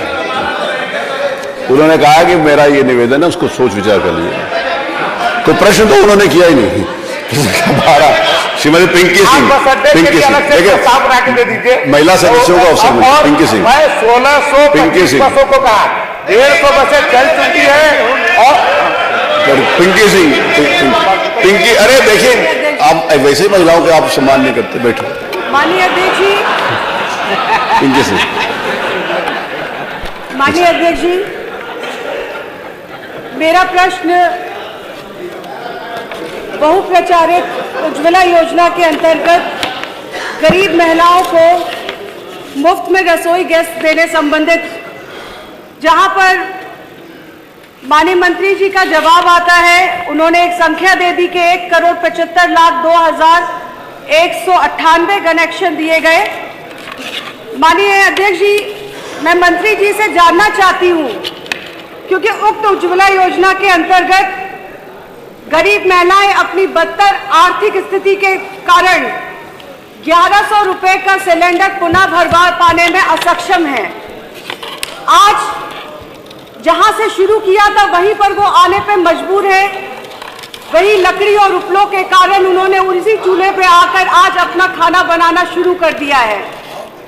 मैं माननीय अध्यक्ष जी, आपके माध्यम से मंत्री जी से जानना चाहती हूं, क्या माननीय मंत्री जी, ऐसे कितने परिवार हैं जिन्होंने कनेक्शन उज्ज्वला योजना के तहत लेकर जो दोबारा सिलेंडर भरवा पाने में असक्षम है? मैं जानना चाहती हूं कि ऐसे कितने परिवार हैं। मेरा दूसरा प्रश्न ये है कि क्या ऐसी महिलाएं, ऐसी गृहिणियां, परिवार जो दोबारा गैस सिलेंडर नहीं भरवा पा रहे हैं, क्या उनके लिए कोई आर्थिक सहायता देने के लिए सरकार सोचेगी या मुफ्त में सिलेंडर देने का काम करेगी? मेरा तीसरा प्रश्न कि जो सब्सिडी जो आज दी जा रही है 235 रुपए 39 पैसे, क्या उस सब्सिडी को बढ़ाने के लिए प्रदेश सरकार से केंद्र सरकार के पास कोई प्रस्ताव भेजने का काम करेगी या नहीं? माननीय मंत्री जी। माननीय मंत्री। माननीय अध्यक्ष जी, ये प्रधानमंत्री जी की उज्ज्वला योजना है जिसमें ये मुफ्त कनेक्शन दिए गए। आदरणीय पिंकी यादव जी ने बताया था 235 रुपए आज भी इस पर सब्सिडी दी जाती है। माननीय मंत्री जी, एक सेकंड, ये अगर कोई बहुत ज्यादा जरूरी बात है माननीय सदस्यों की, उधर भी, तो पीछे आपके लिए इसीलिए व्यवस्था करी गई है। वो इतना मस्त है कि उनको पता ही नहीं है। अजय जी, अगर कोई बहुत जरूरी बात है तो पीछे लॉबी इसीलिए मैंने अच्छी करवाई है कि आप वहां जाकर बातचीत कर सकते हैं। कोई जरूरी बात तो कर लें, लेकिन मंत्री जी से ज्यादा आवाज अगर सब तरफ से आएगी तो थोड़ा सा अच्छा नहीं लगेगा। मेरा रिक्वेस्ट है कि पीछे कॉफी भी पीजिए और बात भी करिए, फिर आ जाइए। माननीय मंत्री जी। मानवर, माननीय सदस्य जी ने ये पूछा था कि इतने कितने परिवार हैं जो अक्षम हैं। इस तरह का ना तो आपका सवाल में कहीं पूछा गया, ना इसकी कहीं कोई जांच कराई जाती है इसका, और आज तक इस तरह की कोई सूचना विभाग को भी नहीं किसी ने दी। एक हमको सब्सिडी पे कनेक्शन, मुफ्त कनेक्शन दिए गए और अब हम सब्सिडी लेने के बाद भी नहीं भरवा पा रहे हैं। इस तरह की भी कोई सूचना नहीं है। यदि कोई सूचना आएगी तो उस पर कोई विचार किया जाएगा। पिंकी सिंह। माननीय मंत्री जी, आपने जिस सूचना की बात कर रहे हैं, अगर आप हकीकत में जाकर देखें तो 235 की सब्सिडी की जगह 221 रुपए दिए जा रहे हैं, पहली बात। दूसरी बात, यदि सरकार चाहेगी सूचना लेना और सरकार की मंशा होगी कि ऐसे लोग निकल कर आए, क्योंकि एक बड़ा आंकड़ा आपके द्वारा प्रस्तुत किया गया है कि प्रधानमंत्री योजना के अंतर्गत इतने करोड़ लोगों को हमने उज्ज्वला योजना के तहत मुफ्त कनेक्शन दे दिए, पर आज की जमीनी हकीकत यही है कि उज्ज्वला योजना के दिए कनेक्शन आज कहीं ना कहीं कबाड़ में बिक रहे हैं, कहीं ना कहीं घरों में सजे हुए पड़े हुए हैं। लेकिन उसके बावजूद आज जो है गृहिणियां उस महंगाई के चलते, जहां 1100 रुपए का सिलेंडर हो जाता है लेकिन सब्सिडी वही के वही रुकी हुई है। तो मेरा प्रश्न उसमें साथ साथ ये भी है, क्या प्रदेश की सरकार केंद्र की सरकार को सब्सिडी को बढ़ाने के लिए कोई प्रस्ताव भेजेगी? माननीय मंत्री जी, मैं माननीय वर्मा जी भी कुछ इस पे कमेंट कह रहे। मैं वर्मा जी को भी याद दिलाना चाहता हूं, आदरणीय मोदी जी से पहले इस देश में आपकी और हमारी चिट्ठियों के बावजूद भी 250, 300 रुपए सिलेंडर पे ब्लैक लिया जाता था। ये मोदी जी के आने के बाद, अरे ये क्या, मोदी जी के आने के बाद, ये क्या संदीप कौन है? मोदी जी के आने के बाद मुफ्त सिलेंडर, ये एक बहुत बड़ी उपलब्धि और बहुत बड़ी बात थी, क्योंकि आदरणीय जाके पैर में फटी बेबाई, वो क्या जाने पीर पर आई, मोदी जी ही जानते थे इस कष्ट को। वो ऐसे गरीब घर से आए थे, तो उन्होंने इसको दिया कि हमारी माता बहनों की आंखों की रोशनी चली जाती है। उनकी पीड़ा क्या जाने मोदी जी, जहां तक शांत, अरे उत्तर आ रहा है। अरे देखो आप, अध्यक्ष जी, अध्यक्ष जी, वर्मा जी मैं उत्तर आया, जो बैठ जाएंगे, देखिए जब तक मंत्री जी खड़े हैं तब तो आपको अवसर नहीं, बैठ जाने के बाद अवसर है। स्वामी प्रसाद मौर्य के उत्तराधिकारी भी कुछ कहना चाह रहे थे शायद। स्वामी प्रसाद मौर्य के उत्तराधिकारी कहना चाह रहे थे। नहीं, अरे रुकिए, आपने कहा है क्या आप महिलाओं की पीड़ा बोलो, महिलाएं नहीं आपके पास बोलने के लिए, पीड़ा पीछे आप महिला है क्या? महिलाओं की पीड़ा महिलाओं को बताने दीजिए।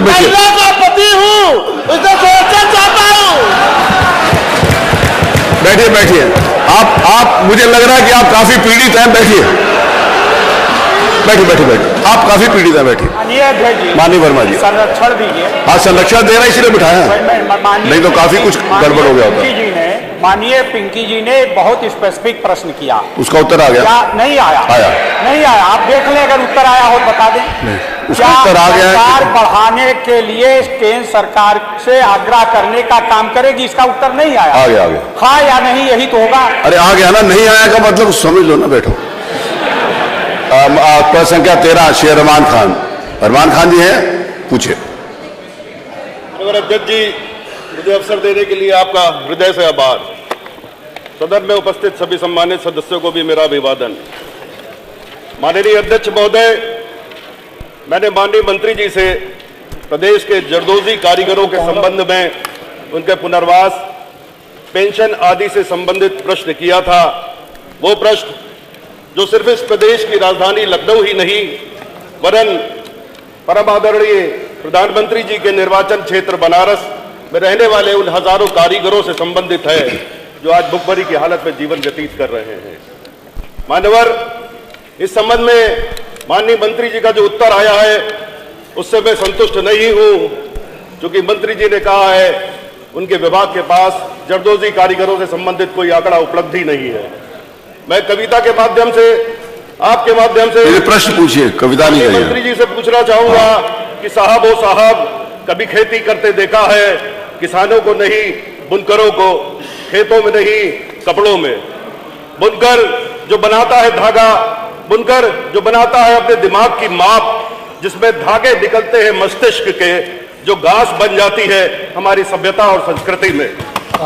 बुनकर जो बनाता है रंग, प्रश्न करिए अरमान खान साहब। जो बनाता है, अरे शेरो शायरी और कोई मंच में ले, आप प्रश्न करिए। मनियत जी उसी पे आ रहा हूं। बुनकर जो बनाता है रंग, बुनकर जो बनाता है साड़ी पर नक्काशी, जैसे दुल्हन के पांव में रची होती है मेहंदी। साहब, ओ साहब, कभी खेती करते देखा है इन बुनकरों को? माननीय अध्यक्ष महोदय, मैं आपके माध्यम से माननीय मंत्री जी से पूछना चाहूंगा कि जैसे बुनकर समाज का रजिस्ट्रेशन श्रम विभाग में होता है, वैसे ही क्या जरदोजी श्रमिक कारीगरों के लिए श्रम विभाग में रजिस्ट्रेशन कराने की कोई विशेष योजना सरकार लाएगी, ताकि उनका आंकड़ा आपके पास, सरकार के पास उपलब्ध हो सके? इसके अतिरिक्त क्या माननीय मंत्री जी बताने का कष्ट करेंगे, क्या सरकार कारीगरों के लिए, उनके पुनर्वास के लिए, क्या इन्हें सूक्ष्म एवं लघु उद्योग की श्रेणी में इन्हें मान्यता देगी, ताकि सरकारी योजनाओं का लाभ ये उठा सके? इसके अलावा माननीय मंत्री क्या ये बताने का कष्ट करेंगे, क्या ये बताने का कष्ट करेंगे, जो सरकार की नैतिक जिम्मेदारी भी बनती है कि भुखमरी के कगार पे पहुंचे इन जरदोजी कारीगरों के पुनर्वास और इनके उचित पुनर्वास होने तक इन्हें और इनके परिवार की जीविका चलाने के लिए पेंशन सुविधा क्या दी जाएगी? माननीय मंत्री जी। माननीय अध्यक्ष जी, बहुत अच्छा सवाल है माननीय सदस्य का। मैं माननीय सदस्य को आश्वस्त करना चाहता हूं कि सरकार की पूरी तरीके से जिम्मेदारी है, और ये सिर्फ लखनऊ में ही नहीं, आपने भी चर्चा किया, हमारे बनारस में भी हमारे बुनकर और हमारे जरदोजी के बहुत हुनरमंद लोग इस क्षेत्र में काम करते हैं। मैं श्रद्धेय प्रधानमंत्री जी का बड़ा अभिनंदन करना चाहता हूं कि हमारे बनारस में एक टीएफसी सेंटर की स्थापना दिल्ली की सरकार ने किया है। वो सिर्फ और सिर्फ हमारे जो कारीगर हैं, जरदोजी के कारीगर हैं, हमारे जो बुनकर हैं, उनको अवसर देने के लिए, उनको बाजार उपलब्ध हो सके, उनका हुनर और निखर सके, उनकी बेरोजगारी की समस्या का समाधान हो सके, इस बात के लिए विश्व स्तरीय टीएफसी सेंटर को बनाने का काम दिल्ली की सरकार ने किया है।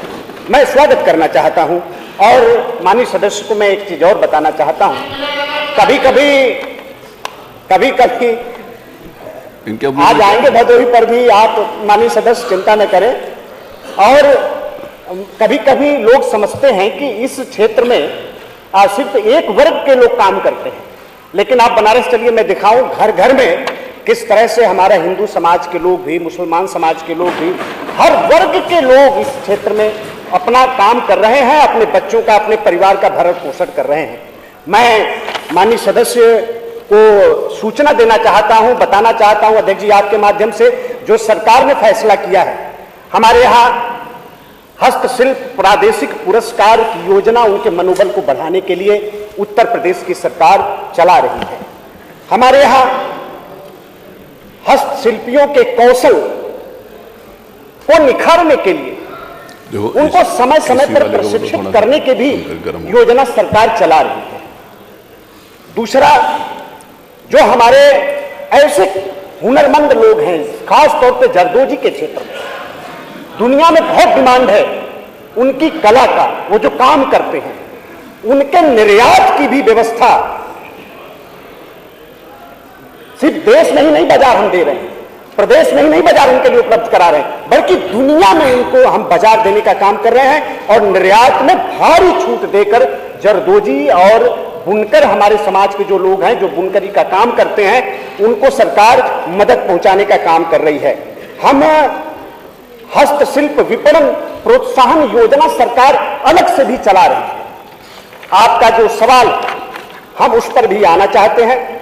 माननीय सदस्य ने कहा कि कोई पेंशन की योजना सरकार की है, तो हम बताना चाहते हैं कि पेंशन की योजना है। हर पेंशन का एक मानक निर्धारित है।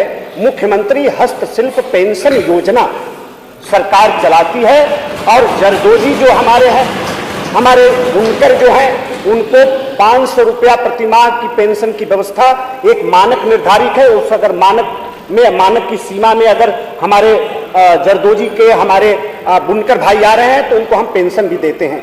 और हम स्वागत करना चाहते हैं दिल्ली सरकार का, जैसे अटल पेंशन योजना भारत की सरकार लेकर आई, उसी तर्ज पर बुनकर भाइयों के लिए, जरदोजी के हमारे भाइयों के लिए योजना लाई है। अगर एक थोड़ा अंशदान करके, हमारे अगर बुनकर साथी अंशदान करके अगर इस योजना का लाभ अगर वो उठाना चाहें तो भारत सरकार ने एक पेंशन योजना चालू किया है और 60 वर्ष के बाद प्रतिमाह उनको 3000 रुपया पेंशन की व्यवस्था भारत सरकार करने जा रही है।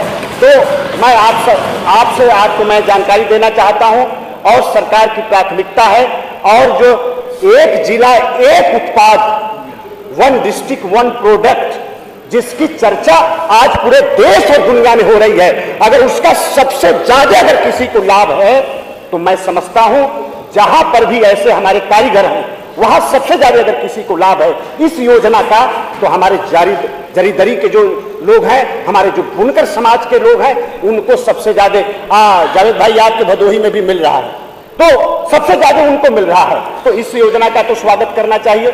ये जो हमारी रीढ़ रही है, हमारी जो पुरानी परंपराएं रही हैं, हमारी जो संस्कृतियां रही हैं, आज उसको बल देने का भी काम उत्तर प्रदेश की सरकार कर रही है। धन्यवाद। प्रश्न संख्या 14 श्री राजेंद्र प्रसाद चौधरी, आप उनके प्रश्न के ऊपर कब्जा नहीं करिए। राजेंद्र प्रसाद चौधरी, श्री राजेंद्र प्रसाद चौधरी। माननीय अध्यक्ष, खुद तो लगाते नहीं, दूसरों में गोली करते हो। सभी जनपदों में प्रदेश के जो कारागार हैं, कारागार में जो बंद कैदी हैं वो क्षमता से कई गुना ज्यादा बंद हैं और उनके साथ अमानवीय व्यवहार हो रहा है, रहने की व्यवस्था नहीं है, सुविधाएं नहीं है। जहां तक हमारी जानकारी में है मान्यवर, जनपद बस्ती में 600 के अगेंस्ट 1100 कैदी बंद हैं, मुरादाबाद में 600 के अगेंस्ट 3200 कैदी बंद हैं। एक पे 6 लोग, एक की रहने की क्षमता के स्थान पे 6 लोग 7 लोग बंद हैं। उनके रहने की व्यवस्था नहीं है, खाने की समुचित व्यवस्था नहीं है, उनकी सुविधाएं नहीं है मान्यवर। तो उनके साथ जो अमानवीय व्यवहार हो रहा है इसको सरकार दूर करने के लिए कोई कार्रवाई करेगी, संबंध में जानना चाह रहा था। तो उसमें मेरा मान्यवर संक्षेप में क्वेश्चन है, क्या माननीय मंत्री जी बताने की कृपा करेंगे कि क्षमता से अधिक बंद कैदियों को रहने के लिए मानक के अनुरूप भवन कब तक बनाएंगे, नंबर 1। और जो वर्तमान में जो कैदी बंद हैं उनके साथ जो अमानवीय व्यवहार हो रहा है, उनकी सुविधाएं जो परेशानियों में है, कब तक दूर करने का काम करें, इतने प्रश्न मारा। माननीय मंत्री जी। माननीय अध्यक्ष महोदय, मैं आपके माध्यम से माननीय सदस्य को बताना चाहूंगा कि ये बात सही है कि संख्या के आधार पर बंदियों की संख्या ज़्यादा है, ये बात हम मानते हैं। और रही बात आपकी बढ़ाने की बात, बैरकों में या व्यवस्था क्या है, उसके आधार पर मैं बताना चाहूँगा कि प्रदेश के 75 जिलों में कुल 64,223 बंदी की क्षमता है। इसमें हम आपका ये अनुपूरक है, मैं अनुपूरक का भी जवाब दे रहा हूँ। किसका देना है? अनुपूरक का ही देना दीजिए। ओवर क्राउडिंग के निवारण हेतु श्रावस्ती में 502 एवं प्रयागराज में 2688 बंदी क्षमता का कारागार निर्माणाधीन है। पुरानी 3 कारागारों क्रमशः जिला कारागार गोरखपुर 30 क्षमता की 1 नग बैरक, केंद्रीय कारागार वाराणसी 30 क्षमता की 7 नग बैरक तथा जिला कारागार मथुरा की 30 क्षमता की 4 नग बैरक निर्माणाधीन है, जिसे 31/3/2023 तक पूर्ण करने का लक्ष्य हमने रखा है। इसके निर्माण होने से कुल 3,550 बंदियों की क्षमता का सृजन होगा। पहले से दिया उसको मैंने पढ़ भी लिया है, लेकिन इन्होंने दिया हुआ है कि 64,000 कैदी वर्तमान में क्षमता रखने की और उसके अगेंस्ट में 1,14,000 बंद है। तो मान्यवर जो आप उत्तर दे रहे हैं या आपने जो दिया भी है 5 साल के बाद भी क्षमता के अनुरूप तब भी नहीं बना पा रहे हैं। हम आपको मेरा कहना यह है, पहले पूरा आपका उत्तर सुन लीजिए। 30 क्षमता की 23 नग बैरक तथा 12 क्षमता के 3 नग उच्च सुरक्षा बैरक का निर्माण प्रस्तावित है। चलिए, धन्यवाद, बैठिए। आज नियम 301 के अंतर्गत 63 सूचनाएं प्राप्त हुई, जिसमें 24 माननीय सदस्यों की। बताइए, आप बताइए प्लीज। माननीय, पिछली बहुजन समाज पार्टी की सरकार में, पिछली नहीं, पिछली से पिछली, उसमें कुछ डिस्ट्रिक्टों के नाम बदल दिए गए थे, उनमें कुछ जनपदों के नाम बदल दिए गए थे। उसमें हमारा जिला भी था संभल। अभी इसमें व्यवस्था क्या है? मैं बताता हूँ। हाँ। अभी हमारी माननीय विधायक श्रीमती पिग्गी यादव जी ने जब क्वेश्चन किया अपना, तो स्क्रीन पर जब इनका इंट्रोडक्शन आ रहा था, उसमें संभल की जगह वही भीमनगर लिखा हुआ है। देखिए, इस बात में गलती कैसे हुई? उसमें उन्होंने शायद कहीं लिखा होगा, अपने जो प्रोफाइल दिया होगा। नहीं, हम चेक करा लेंगे। अगर माननीय, आपका विषय आ गया, अगर माननीय पिंकी जी ने अगर वही लिखा था जो इसमें है, तब भी उसको संशोधित करा देंगे, अन्यथा संशोधित करेंगे। उसको देख के उसे गलती कहाँ हुई जरा बताएंगे। दूसरा मान्यवर, आपने बहुत अच्छी व्यवस्था की है हम लोगों के लिए, इधर उधर नहीं भटकना पड़ता, चाय वाय यहीं मिल जाती है, मगर चाय नहीं मिलती। क्या मिलता है? कॉफी मिलती है। चाय भी मिलेगी, चाय की व्यवस्था हो जाएगी। व्यवस्था तो आपने चाय के लिए की थी। ऑर्डर हो गया। व्यवस्था तो आपने चाय के लिए की थी, प्रबंधन हमने कर दिया कॉफी का। नहीं, कौन उसने नहीं, कॉफी और चाय दोनों मिलेंगे। अरे बैठो ना तुम, आप लखनऊ वाले पी के आया करें, बाकी लोग। पानी भी नहीं है। बताइए रिजवी साहब। पानी भी नहीं। हाँ ठीक, पानी की व्यवस्था कराएंगे दोनों। सर आपने अभी देखें, मार्शल अभी जाकर देखें जितना काम सर आपने किया है विधानसभा में सुधार का, उल्लेखनीय, पूरी दुनिया देख रही और आपकी जितनी प्रशंसा किया जा सकती है, मगर एक दो सुझाव हमारा है, इसमें भी आप काम करा दें। आप पार्लियामेंट के तर्ज पर सारी व्यवस्था कर रहे हो। आपकी कैंटीन की व्यवस्था बहुत ही रद्दी और चर्चा है। वहाँ न तो टोस्ट मिलता है, न तो पावरोटी मिलती है, न मक्खन मिलता है। हम लोग शाम को जाते हैं, कुछ नहीं मिलता। और जो खाने का है साहब, इतना रद्दी खाना हमने दुनिया में कहीं देखा। मैं आज दोपहर को आपके साथ खाऊंगा। इससे बढ़िया तो वो निगम वाले चलाते। चलिए, मैं देखता हूँ इसके लिए। और दूसरा आवश्यक निर्देश भी दूंगा, खुद चेक करूंगा। दूसरा सुधार सर, जैसे पार्लियामेंट में विधायक का, एमपीओ का एक प्रकोष्ठ होता है, जहां सारे एमपी चिट्ठी दे देते हैं, वो सर्कुलेट हो जाती है। यहाँ पटल पर दीजिए, यहाँ कर दीजिए। यहाँ है पटल पर व्यवस्था दीजिए, पटल पर दीजिए, मैं व्यवस्था कर दूंगा। पटल पर सारी चिट्ठी दे दीजिए। आप दे दोगे, मैं व्यवस्था कर दूंगा, एक अलग से बैठा दूंगा। और यहाँ सारे विधायक दे दो, यहाँ सर्कुलेट। हाँ, मैं करवा दूंगा। यही सर, इसको करवा देंगे। प्रमुख सचिव, वहां पर एक पटल पर व्यवस्था करेंगे, जो माननीय विधायक लोग किसी भी विभाग का जो पत्र देते हैं, वहां से पत्र चढ़कर और वहां से रिसीव होकर इनको सूचना मिलेगी। हो जाएगा।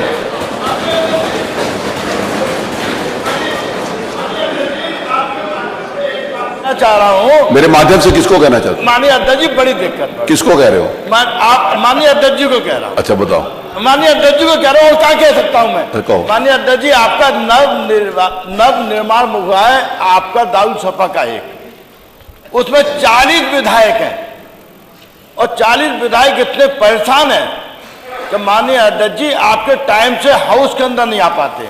क्यों? ना कैंटीन है, ना खाने की व्यवस्था है, और 40 विधायक रहते हैं। हमको इतनी परेशानी है। मैंने आपसे मैंने निवेदन भी किया था, आपने निर्देश भी दिया था।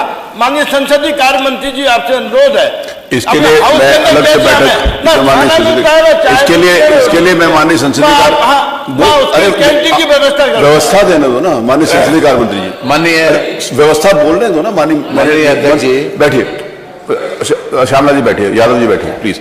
अब देखिए, बहुत महत्वपूर्ण बात है, जवाब आने दीजिए प्लीज। मंत्री से रिक्वेस्ट करिए। मैंने हम कोई न कोई वजह होगी मान्यवर। मैं माननीय मंत्री से रिक्वेस्ट, अभी मैं इस तैयारी के साथ नहीं आया था।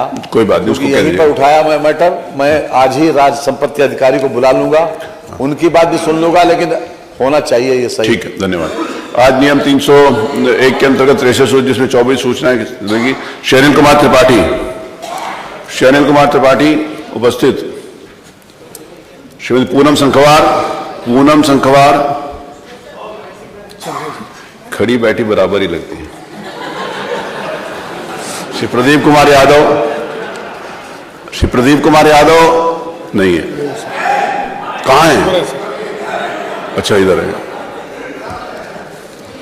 श्री राम निवास वर्मा जी, श्री राजेंद्र सिंह पटेल, श्री राजीव तरारा, श्रीमती सलोना कुशवाहा, श्री पंकज गुप्ता। आज मैं कुछ बोलने वाला था इनके लिए। नोटिस लगाइए तो उपस्थित रहिए। कल आपकी नोटिस लगी थी, आप उपस्थित नहीं थे, या विड्रॉ कर लिया करिए। श्रीमती नीलिमा कटियार, नीलिमा कटियार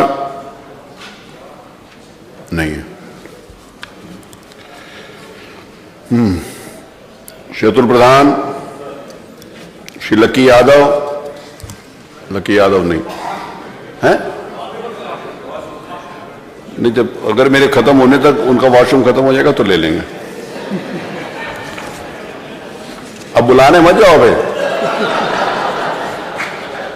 मोहम्मद ताहिर खान, श्री ब्रजेश कुमार रावत, श्री ब्रजभूषण राजपूत, श्री राहुल राजपूत, श्री राहुल राजपूत नहीं है। श्री अखिलेश, श्री अखिलेश नहीं है। श्री राहुल बच्चा सोनकर, श्री राहुल बच्चा सोनकर, श्री आशुतोष शुक्ला, श्री आशुतोष शुक्ला, श्री चौधरी नाहिद हसन, श्री राजीव गुंबर, श्री प्रदीप कुमार चौधरी, श्री ओम कुमार, श्री वीरेंद्र यादव। कहां गए थे? चलिए, लकी यादव उपस्थित हैं, ले लेंगे। वीरेंद्र यादव उपस्थित हैं। श्री प्रेम सागर पटेल है। चलिए, आज नियम 300 के अंतर्गत एक सूचना प्राप्त हुई। श्री मनोज कुमार पांडे नहीं है। चलिए, आज नियम 56 में जी हाँ, अब बात आ गई आपकी। मानवर लापरास कॉलोनी, ये ब्रांच में मुझे मिला है 201 का। अब एक एक विकास विधायक आप उसको लिख के दे दीजिए। सामने है, आप लिख के दे दो, मैं माननीय मंत्री से आ रहा है, समझ लीजिए 203 में आप रहते हो, हाउस स्मेल आती है, उसमें आप लिख के दो, मैं उससे संबंधित अधिकारी को बुलाकर आवश्यक निर्देश, ज्यादा कच जो है आवश्यक निर्देश दे दूंगा। दर्जर हो गए, आप मुझे दे दो लिख के, मैं उसमें आवश्यक। मानवर हम ये चाहते हैं जैसे दारुसफा में 2 कच मिलाकर एक कर दिया गया है, ऐसे लापरास कॉलोनी में बात करूंगा, खाली पड़े हैं, मैं उसके संदर्भ में कोई आश्वासन नहीं दे सकता, मैं बात करूंगा। उसको मिलाकर कर दिया जाए। आज नियम 56 के अंतर्गत कुल 13 सूचनाएं प्राप्त हुई। इसमें 300 है हमारी। आप कहाँ गए थे? जी बस इन कागज टाइप करा। नहीं 300। चलिए बोलिए, नियम 300 के पांडे जी बोले। माननीय अध्यक्ष जी, मैं आपका आभार प्रकट करूंगा कि 300 के अंतर्गत इस सूचना पर आपने हमें अवसर दिया। विधानसभा उत्तर प्रदेश विधानसभा अध्यक्ष के निर्देश संख्या 99 में मंत्रियों को परामर्श देने के लिए स्थायी समितियों के निर्वाचन, संगठन तथा कार्यविधि के नियम का प्राविधान है। 30 स्थायी समितियां जो विभिन्न विभागों को परामर्श देती हैं तथा विभागों के कार्यकलाप, बजट इत्यादि का पर्यवेक्षण भी करती हैं। महोदय, विधानसभा के 26 मई 2022 के उपवेशन में आपको प्राधिकृत भी कर दिया गया है तथा दल के नाम भी प्रेषित कर दिए गए, परंतु अभी तक स्थायी समितियों का गठन नहीं हुआ है।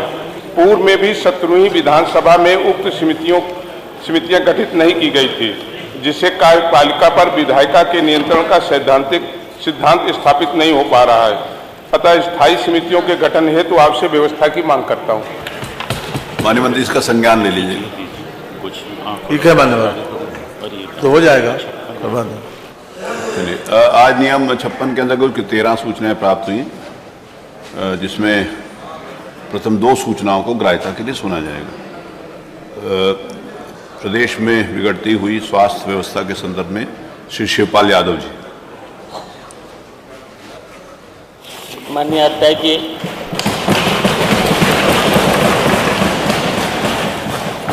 नियम 56 के अंतर्गत आपके माध्यम से सदन का ध्यान लोक महत्व के गंभीर विषय पर आपका ध्यान दिलाना चाहता हूँ। आज उत्तर प्रदेश की स्वास्थ्य व्यवस्थाएं की हालत बहुत ही खराब है, बुरी हालत में है। जिला अस्पतालों में भी बहुत बुरी हालत है,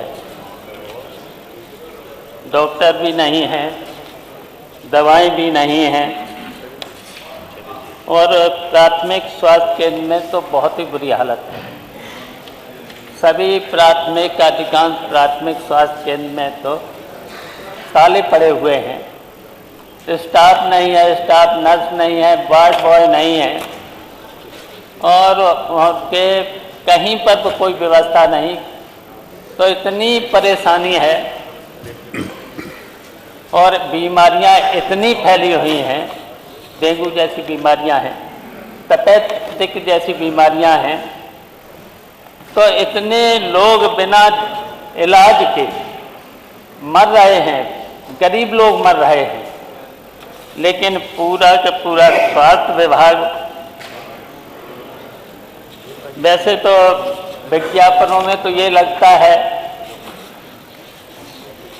पूरी तरह से स्वास्थ्य व्यवस्थाएं ठीक हैं, और धरातल पर अगर देखा जाए तो स्वास्थ्य महकमा वेंटिलेटर पर है, पूरा का पूरा वेंटिलेटर पर है।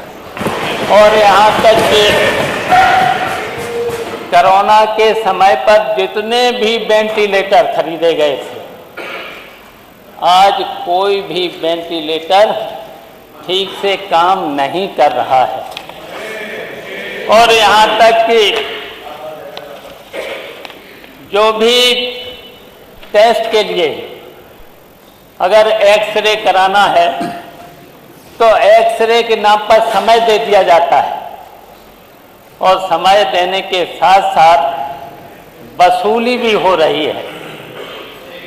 और यहीं तक नहीं, यहाँ तक सीएचसी के बारे में माननीय मंत्री जी, सीएचसी एक हमारे ताखा ब्लॉक में एक सीएचसी बनी हुई है और बिल्डिंग बहुत अच्छी है, और करीब करीब उसे चालू होते हुए 6 साल हो चुके हैं। अभी तक कहीं पर भी डॉक्टर का कोई इंतजाम नहीं है, स्टाफ नर्स नहीं है, वार्ड बॉय नहीं है। और यहाँ तक कि कोरोना के टाइम पर मैंने अपनी विधायक निधि से 20 लाख रुपया दिए थे, पत्र भी लिखा, मंत्री जी को भी लिखा, माननीय मुख्यमंत्री जी को भी लिखा पत्र,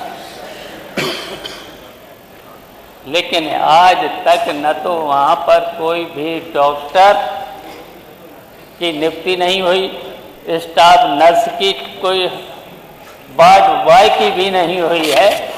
पूरा का पूरा हमने जब निरीक्षण किया एक दिन, और वहीं पर तहसील है, ठीक सामने तहसील भी है, और वहीं पर ब्लॉक भी है, और हमारे प्रतिनिधि ने जिला अधिकारी को और सीएमओ को भी कई बार चिट्ठियां भी लिखी।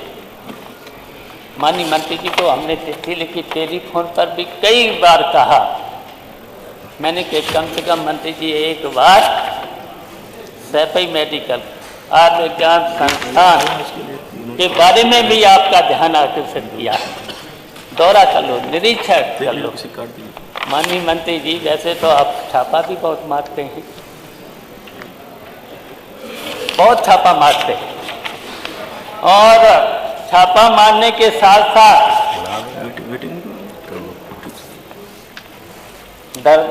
दरबार भी लगाते हैं। अच्छी बात है, दरबार लगाते हैं, अधिकारियों को भी बुला लेते हैं, अधिकारी आ भी जाते हैं, लेकिन उन अधिकारियों पर मंत्री जी का कोई असर नहीं पड़ता है, चिट्ठी भी लिख देते हैं। माननीय मंत्री जी चिट्ठी भी लिख देते हैं, माननीय मंत्री जी चिट्ठी भी लिख देते हैं, लेकिन चिट्ठी का भी कोई भी अधिकारियों पर असर नहीं पड़ता है। तो बताइए, ऐसे छापा मारने से क्या फायदा है? माननीय मंत्री जी। और माननीय मंत्री जी ने कल समाजवादियों के लिए कुछ कह डाला। अब मान लीजिए हम लोग विपक्ष में हैं, विपक्ष की भूमिका तो अपनाएंगे ही, विपक्ष की भूमिका तो हम लोगों को अपनाना ही है, और हम लोग तो समाजवादी हैं। और आपने तो हमसे ये भी कह दिया कि आप परिवार के हैं। वैसे तो हम आपसे उम्र में भी बड़े हैं और रिश्ते में भी बड़े हैं, लेकिन मैंने जब टेलीफोन पर आपसे बात किया, रिश्तेदारी क्या है?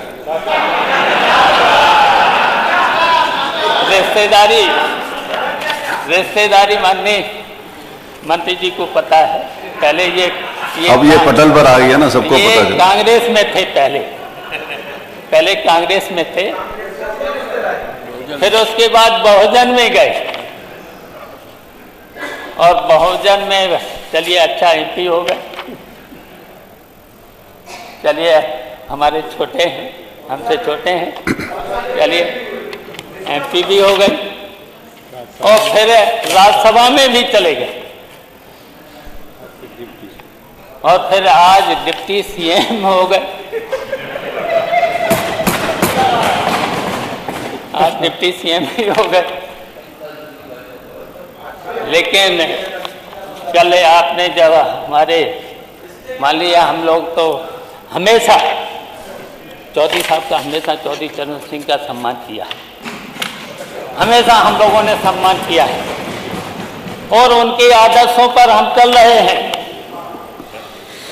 डॉक्टर लोहिया के आदर्शों पर भी चल रहे हैं, आचार्य नरेंद्र देव के आदर्शों पर भी चल रहे हैं।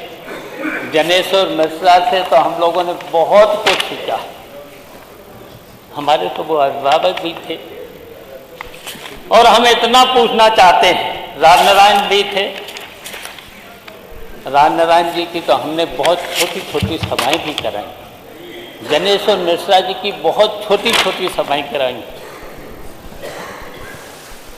हमने तो माननीय अटल जी बिहारी वाजपेयी जी की सभाओं में जा जा करके समाजवादी होते हुए भी उनका भाषण सुनने जाते थे। हम इसलिए जानना चाहता हूँ, हम इसलिए कहना चाहता हूँ आप सब लोगों से, भारतीय जनता पार्टी के लोगों से भी कहना चाहता हूँ, कम से कम अटल बिहारी वाजपेयी के आदर्शों पर, सिद्धांतों पर चलना तो सीखो। दीनदयाल उपाध्याय के आदर्शों पर चलना सीखो, उनके आदर्शों पर तो चलो। कभी आदर्श, उन्होंने कभी सिद्धांतों से समझौता नहीं किया है, नहीं किया है। खन्ना जी कभी उन आदर्शों से पर चलना। माननीय डॉक्टर लोहिया ने हमेशा जाति तोड़ो की बात कही, कभी उन्होंने जातिवाद को बढ़ाने की बात नहीं कही। जाति तोड़ो, समाज बांधो, ये डॉक्टर लोहिया ये आंदोलन हमेशा चलाते थे। तो हम तो केवल आपको याद दिला रहे हैं कि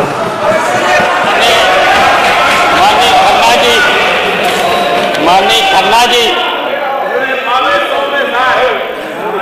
लोहिया जी का ये भी नारा था, लोहिया जी पिछड़ी जात के नहीं थे,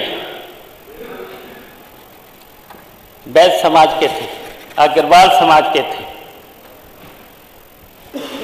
समाजवादी थे। और उन्होंने कहा था पिछड़े पावे 100 में 60। तो ये लड़ाई हम लोग पूरे समाजवादी पार्टी के लोग लड़ेंगे। माननीय मंत्री जी बैठे हैं, माननीय डिप्टी चीफ मिनिस्टर साहब बैठे हैं। आपने कल टोपी पर, हमने तो कभी भारतीय जनता पार्टी के वाले गमछा भी डालते हैं, टोपी भी लगाते हैं, अब तो टोपी भी लगाने लगे हैं। आप आज हमें कुछ तिलक भी आप लगा के आए, हमने तो कभी कमेंट किया नहीं है। आपको जानना चाहिए ये टोपी के सिवाय और भी हो रही है। मैं पूछ रहा हूँ, अगर नियम 56 पे है तो 56 पर बोला जाए, फिर अध्यक्ष जी हम लोगों को भी बोलने का अवसर खुला होना चाहिए। और ये आपको मैं एक एक बात कहूंगा, उसमें इनको सुनना पड़ेगा, बैठना पड़ेगा, कल की तरह भागना नहीं चाहिए। मेरा निवेदन है माननीय आदरणीय श्री पाल जी से, ये वहाँ नियम 56 लग रहे हैं, इधर उधर जाएंगे तो कल फिर आप उसके कमेंट किया, आप अभी जिस समय उसके ऊपर राज्यपाल के भाषण के ऊपर चर्चा होगी, आज समय दे दीजिए, अभी शुरू कर देना, इसके बाद दे देना। तो चलिए नियम समाप्त करके उसके ऊपर चर्चा प्रारंभ करते हैं। ये नियम 56 को माननीय शिवपाल जी के रिक्वेस्ट के ऊपर उसको समाप्त करते हैं, उसको ड्रॉप करते हैं। अब राज्यपाल के भाषण के ऊपर चर्चा प्रारंभ करते हैं।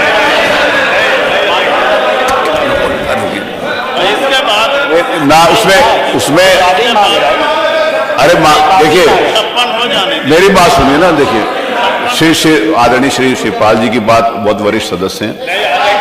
अरे आप सब लोग जवाब देंगे क्या उनका? अबे जी बैठिए ना, क्या बात करते हो? अरे आप रुकिए, आपका जब नंबर आएगा तब बोलेगा। अगर माननीय शिवपाल जी का ये इच्छा है कि राज्यपाल के भाषण के ऊपर चर्चा हो तो मैं उसके लिए तैयार हूं। इसके बाद अच्छा, फिर अभी उसके ऊपर से हमने ये कहा कि अभी 56 पे रहिए, फिर उसके बाद कहिएगा, आपको पूरा अधिकार है, कहिएगा जितनी देर कहिएगा हम आपको छूट देंगे, सिर्फ आपको और किसी को नहीं। माननीय अध्यक्ष जी, बजट तो स्वास्थ्य विभाग पे बहुत पिछले वर्ष भी मिला, बहुत बजट मिला। अगर पूरा बजट आपने खर्च कर लिया होता तो बहुत सी समस्याएं हल हो जाती, बहुत सी समस्याएं हल हो सकती, वेंटिलेटर भी ठीक हो सकते, जो भी मशीनें हैं, जो टाइम दे दिया जाता है अल्ट्रासाउंड का, अरे शिवपाल जी 10 मिनट हो गए, अल्ट्रासाउंड का समय दे दिया जाता है महीना भर, और अल्ट्रासाउंड के लिए फिर गरीबों को जाना पड़ता है प्राइवेट अस्पतालों में, वसूली भी होती है। और हमने तो देखा है जिला अस्पतालों के गेट पर कुछ दलाल बैठे हुए हैं और वहीं से पकड़ करके ले जाते हैं बहका करके। मैंने छापा मंत्री जी से चलिए अब उत्तर आ जाए। छापा मंत्री जी अब छापा तो बहुत मारे हैं, अभी छापेंगे, आप उनका उत्तर आ जाने दीजिए। छापा तो बहुत मारे हैं, कोई असर पड़ा नहीं। चलिए तो इसलिए मैं कहना चाहता हूँ जी, मंत्री जी अगर बजट खर्च कर लिया होता, आधा भी खर्च कर लिया होता तो बहुत सी समस्याएं हल हो जाती। डेंगू जैसी बीमारी, और यहाँ तक कि हमने जो 20 लाख रुपया, अब उसके ऊपर चर्चा नहीं हो रही, मैं ग्राह्यता के ऊपर सिर्फ सुन रहा हूँ आदरणीय शिवपाल जी। नियम 56 आपको मालूम है कि नियम 56 की ग्राह्यता के ऊपर बोलिए। अगर मैं ग्राह्यता, मेरी बात सुनिए, अगर मैं उसको स्वीकार कर लूंगा तो स्वीकार करने के बाद फिर आप उसी चर्चा की मांग करते हो, तो फिर मैं उसकी चर्चा अगर स्वीकार करूंगा तो उसके ऊपर चर्चा करिएगा। अभी ग्राह्यता के ऊपर बोलिए ताकि ग्राह्यता के ऊपर चर्चा करा दीजिएगा। मैं चाहता हूँ चर्चा की घोषणा कर दीजिएगा। चलिए आप लिख के दीजिएगा तो देखेंगे। अब माननीय मंत्री जी जवाब। चर्चा की घोषणा नहीं होती, आप नियम 49 में मांगोगे तो फिर मैं निर्णय करूंगा कि उसके लिए समय निर्धारित करूंगा। आवश्यक होगा आप उसको लिख के, आपको अधिकार है लिख के देने का। आपको नियम 49 में आपको चर्चा के मांग करने का अधिकार है। आप लिख के दो, उसके ऊपर मैं विचार करूंगा। अभी उत्तर आ जाने दीजिए। कम से कम आप लिख के तो दो। 2 घंटे 3 घंटे। अरे ये तो आपको मालूम है प्रक्रिया क्या है उसकी, आपको तो पता है। ये सब लोग कहते हैं कि नियमावली अगर किसी को पता है तो शिवपाल यादव जी को पता है, तो आप उसको दीजिएगा मुझे। आपसे सीखने के लिए। अरे मैं क्या सिखाऊंगा आपको, स्वयं आप वरिष्ठ सदस्य, मैं खुद आपसे सीखता हूँ। आपका एक आदर है, सम्मान है। ये पूरा जो हमने चर्चा अवश्य करा दें इस पर। चलिए उसके बाद लिख के दीजिएगा तो भी बात करेंगे। अभी जवाब दे दीजिए माननीय मंत्री जी, उसी के ऊपर जवाब दे दीजिएगा जो विषय है। हमने पूरी बात सुनी माननीय सदस्य। कल जो महामहिम राज्यपाल महोदया के अभिभाषण पर धन्यवाद प्रस्ताव हम लोग इसी पर बताइए।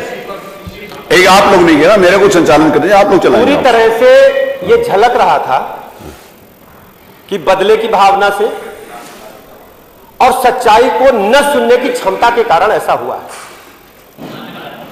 सच्चाई सुनना नहीं चाहते हैं। अगर सच्चाई सुनना चाहते हैं, सच्चाई अगर सुनना चाहते हैं, चाचा तो सुनिए। ये समाजवादी पार्टी के शासनकाल में स्वास्थ्य विभाग में भारी घोटाला, ये आपकी सरकार का है। नर्सों की कमी ने बढ़ाई चिंता, ये आपकी सरकार का है। ये नर्सों की कमी ने बढ़ाई चिंता। और ये देखिए, वेंटिलेटर पर पहुंचा मेडिकल कॉलेज, ये आपकी सरकार का है। वेंटिलेटर पर पहुंचा मेडिकल कॉलेज, ये आपकी सरकार का है। जेल जाएंगे अखिलेश के स्वास्थ्य मंत्री, ये आपके सरकार का है। स्वास्थ्य महकमे को आप लोगों ने लूट का अड्डा बना दिया था। सरकारी योजनाओं में किस ढंग से लूट हो सकती है? समाजवादी पार्टी के शासनकाल में खुलेआम लूट होती थी। डॉक्टरों से मिलीभगत करके आधा पैसा लेकर के उनको ड्यूटी से रोकते थे। आज हमने 100% उपस्थित डॉक्टरों की दर्द कराने का काम किया। हमारी सरकार में निष्पक्षता के आधार पर, पारदर्शिता के आधार पर सभी विभागों में काम हो रहा है और सभी सरकारी चिकित्सालयों में, सरकारी मेडिकल कॉलेजों में उच्च कोटि की चिकित्सा व्यवस्था उपलब्ध है। आज तक मैं पूछना चाहता हूं, समाजवादी पार्टी के लोग कई बार सत्ता में रहे, बता दें कि एक दिन में कितने मरीज इनके हॉस्पिटल में आते रहे। आज मैं दावे के साथ कह सकता हूं, आंकड़े हमारे पास हैं। हमारे पास प्रतिदिन 1,70,000 मरीज हमारे सरकारी अस्पतालों में आते हैं।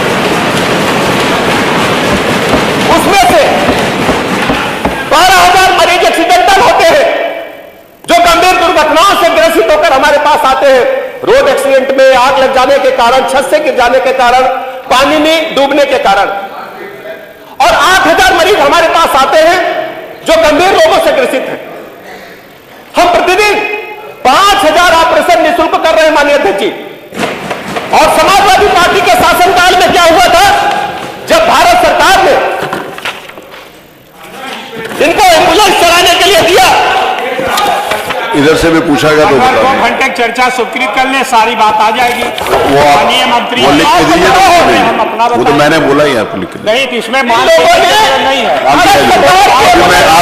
आपको मालूम है कि नियम 49 में मांग की जाती है। भारत सरकार की एम्बुलेंस सेवा, आप नियम 49 एम्बुलेंस सेवा बनाने का काम किया था इसमें। और जबकि समाजवाद से इन लोगों का कोई लेना देना नहीं है। ये नकली समाजवादी है, ये ढोंगी समाजवादी है, ये ढोंगी समाजवादी, ये लाल टोपी वाले लोग पर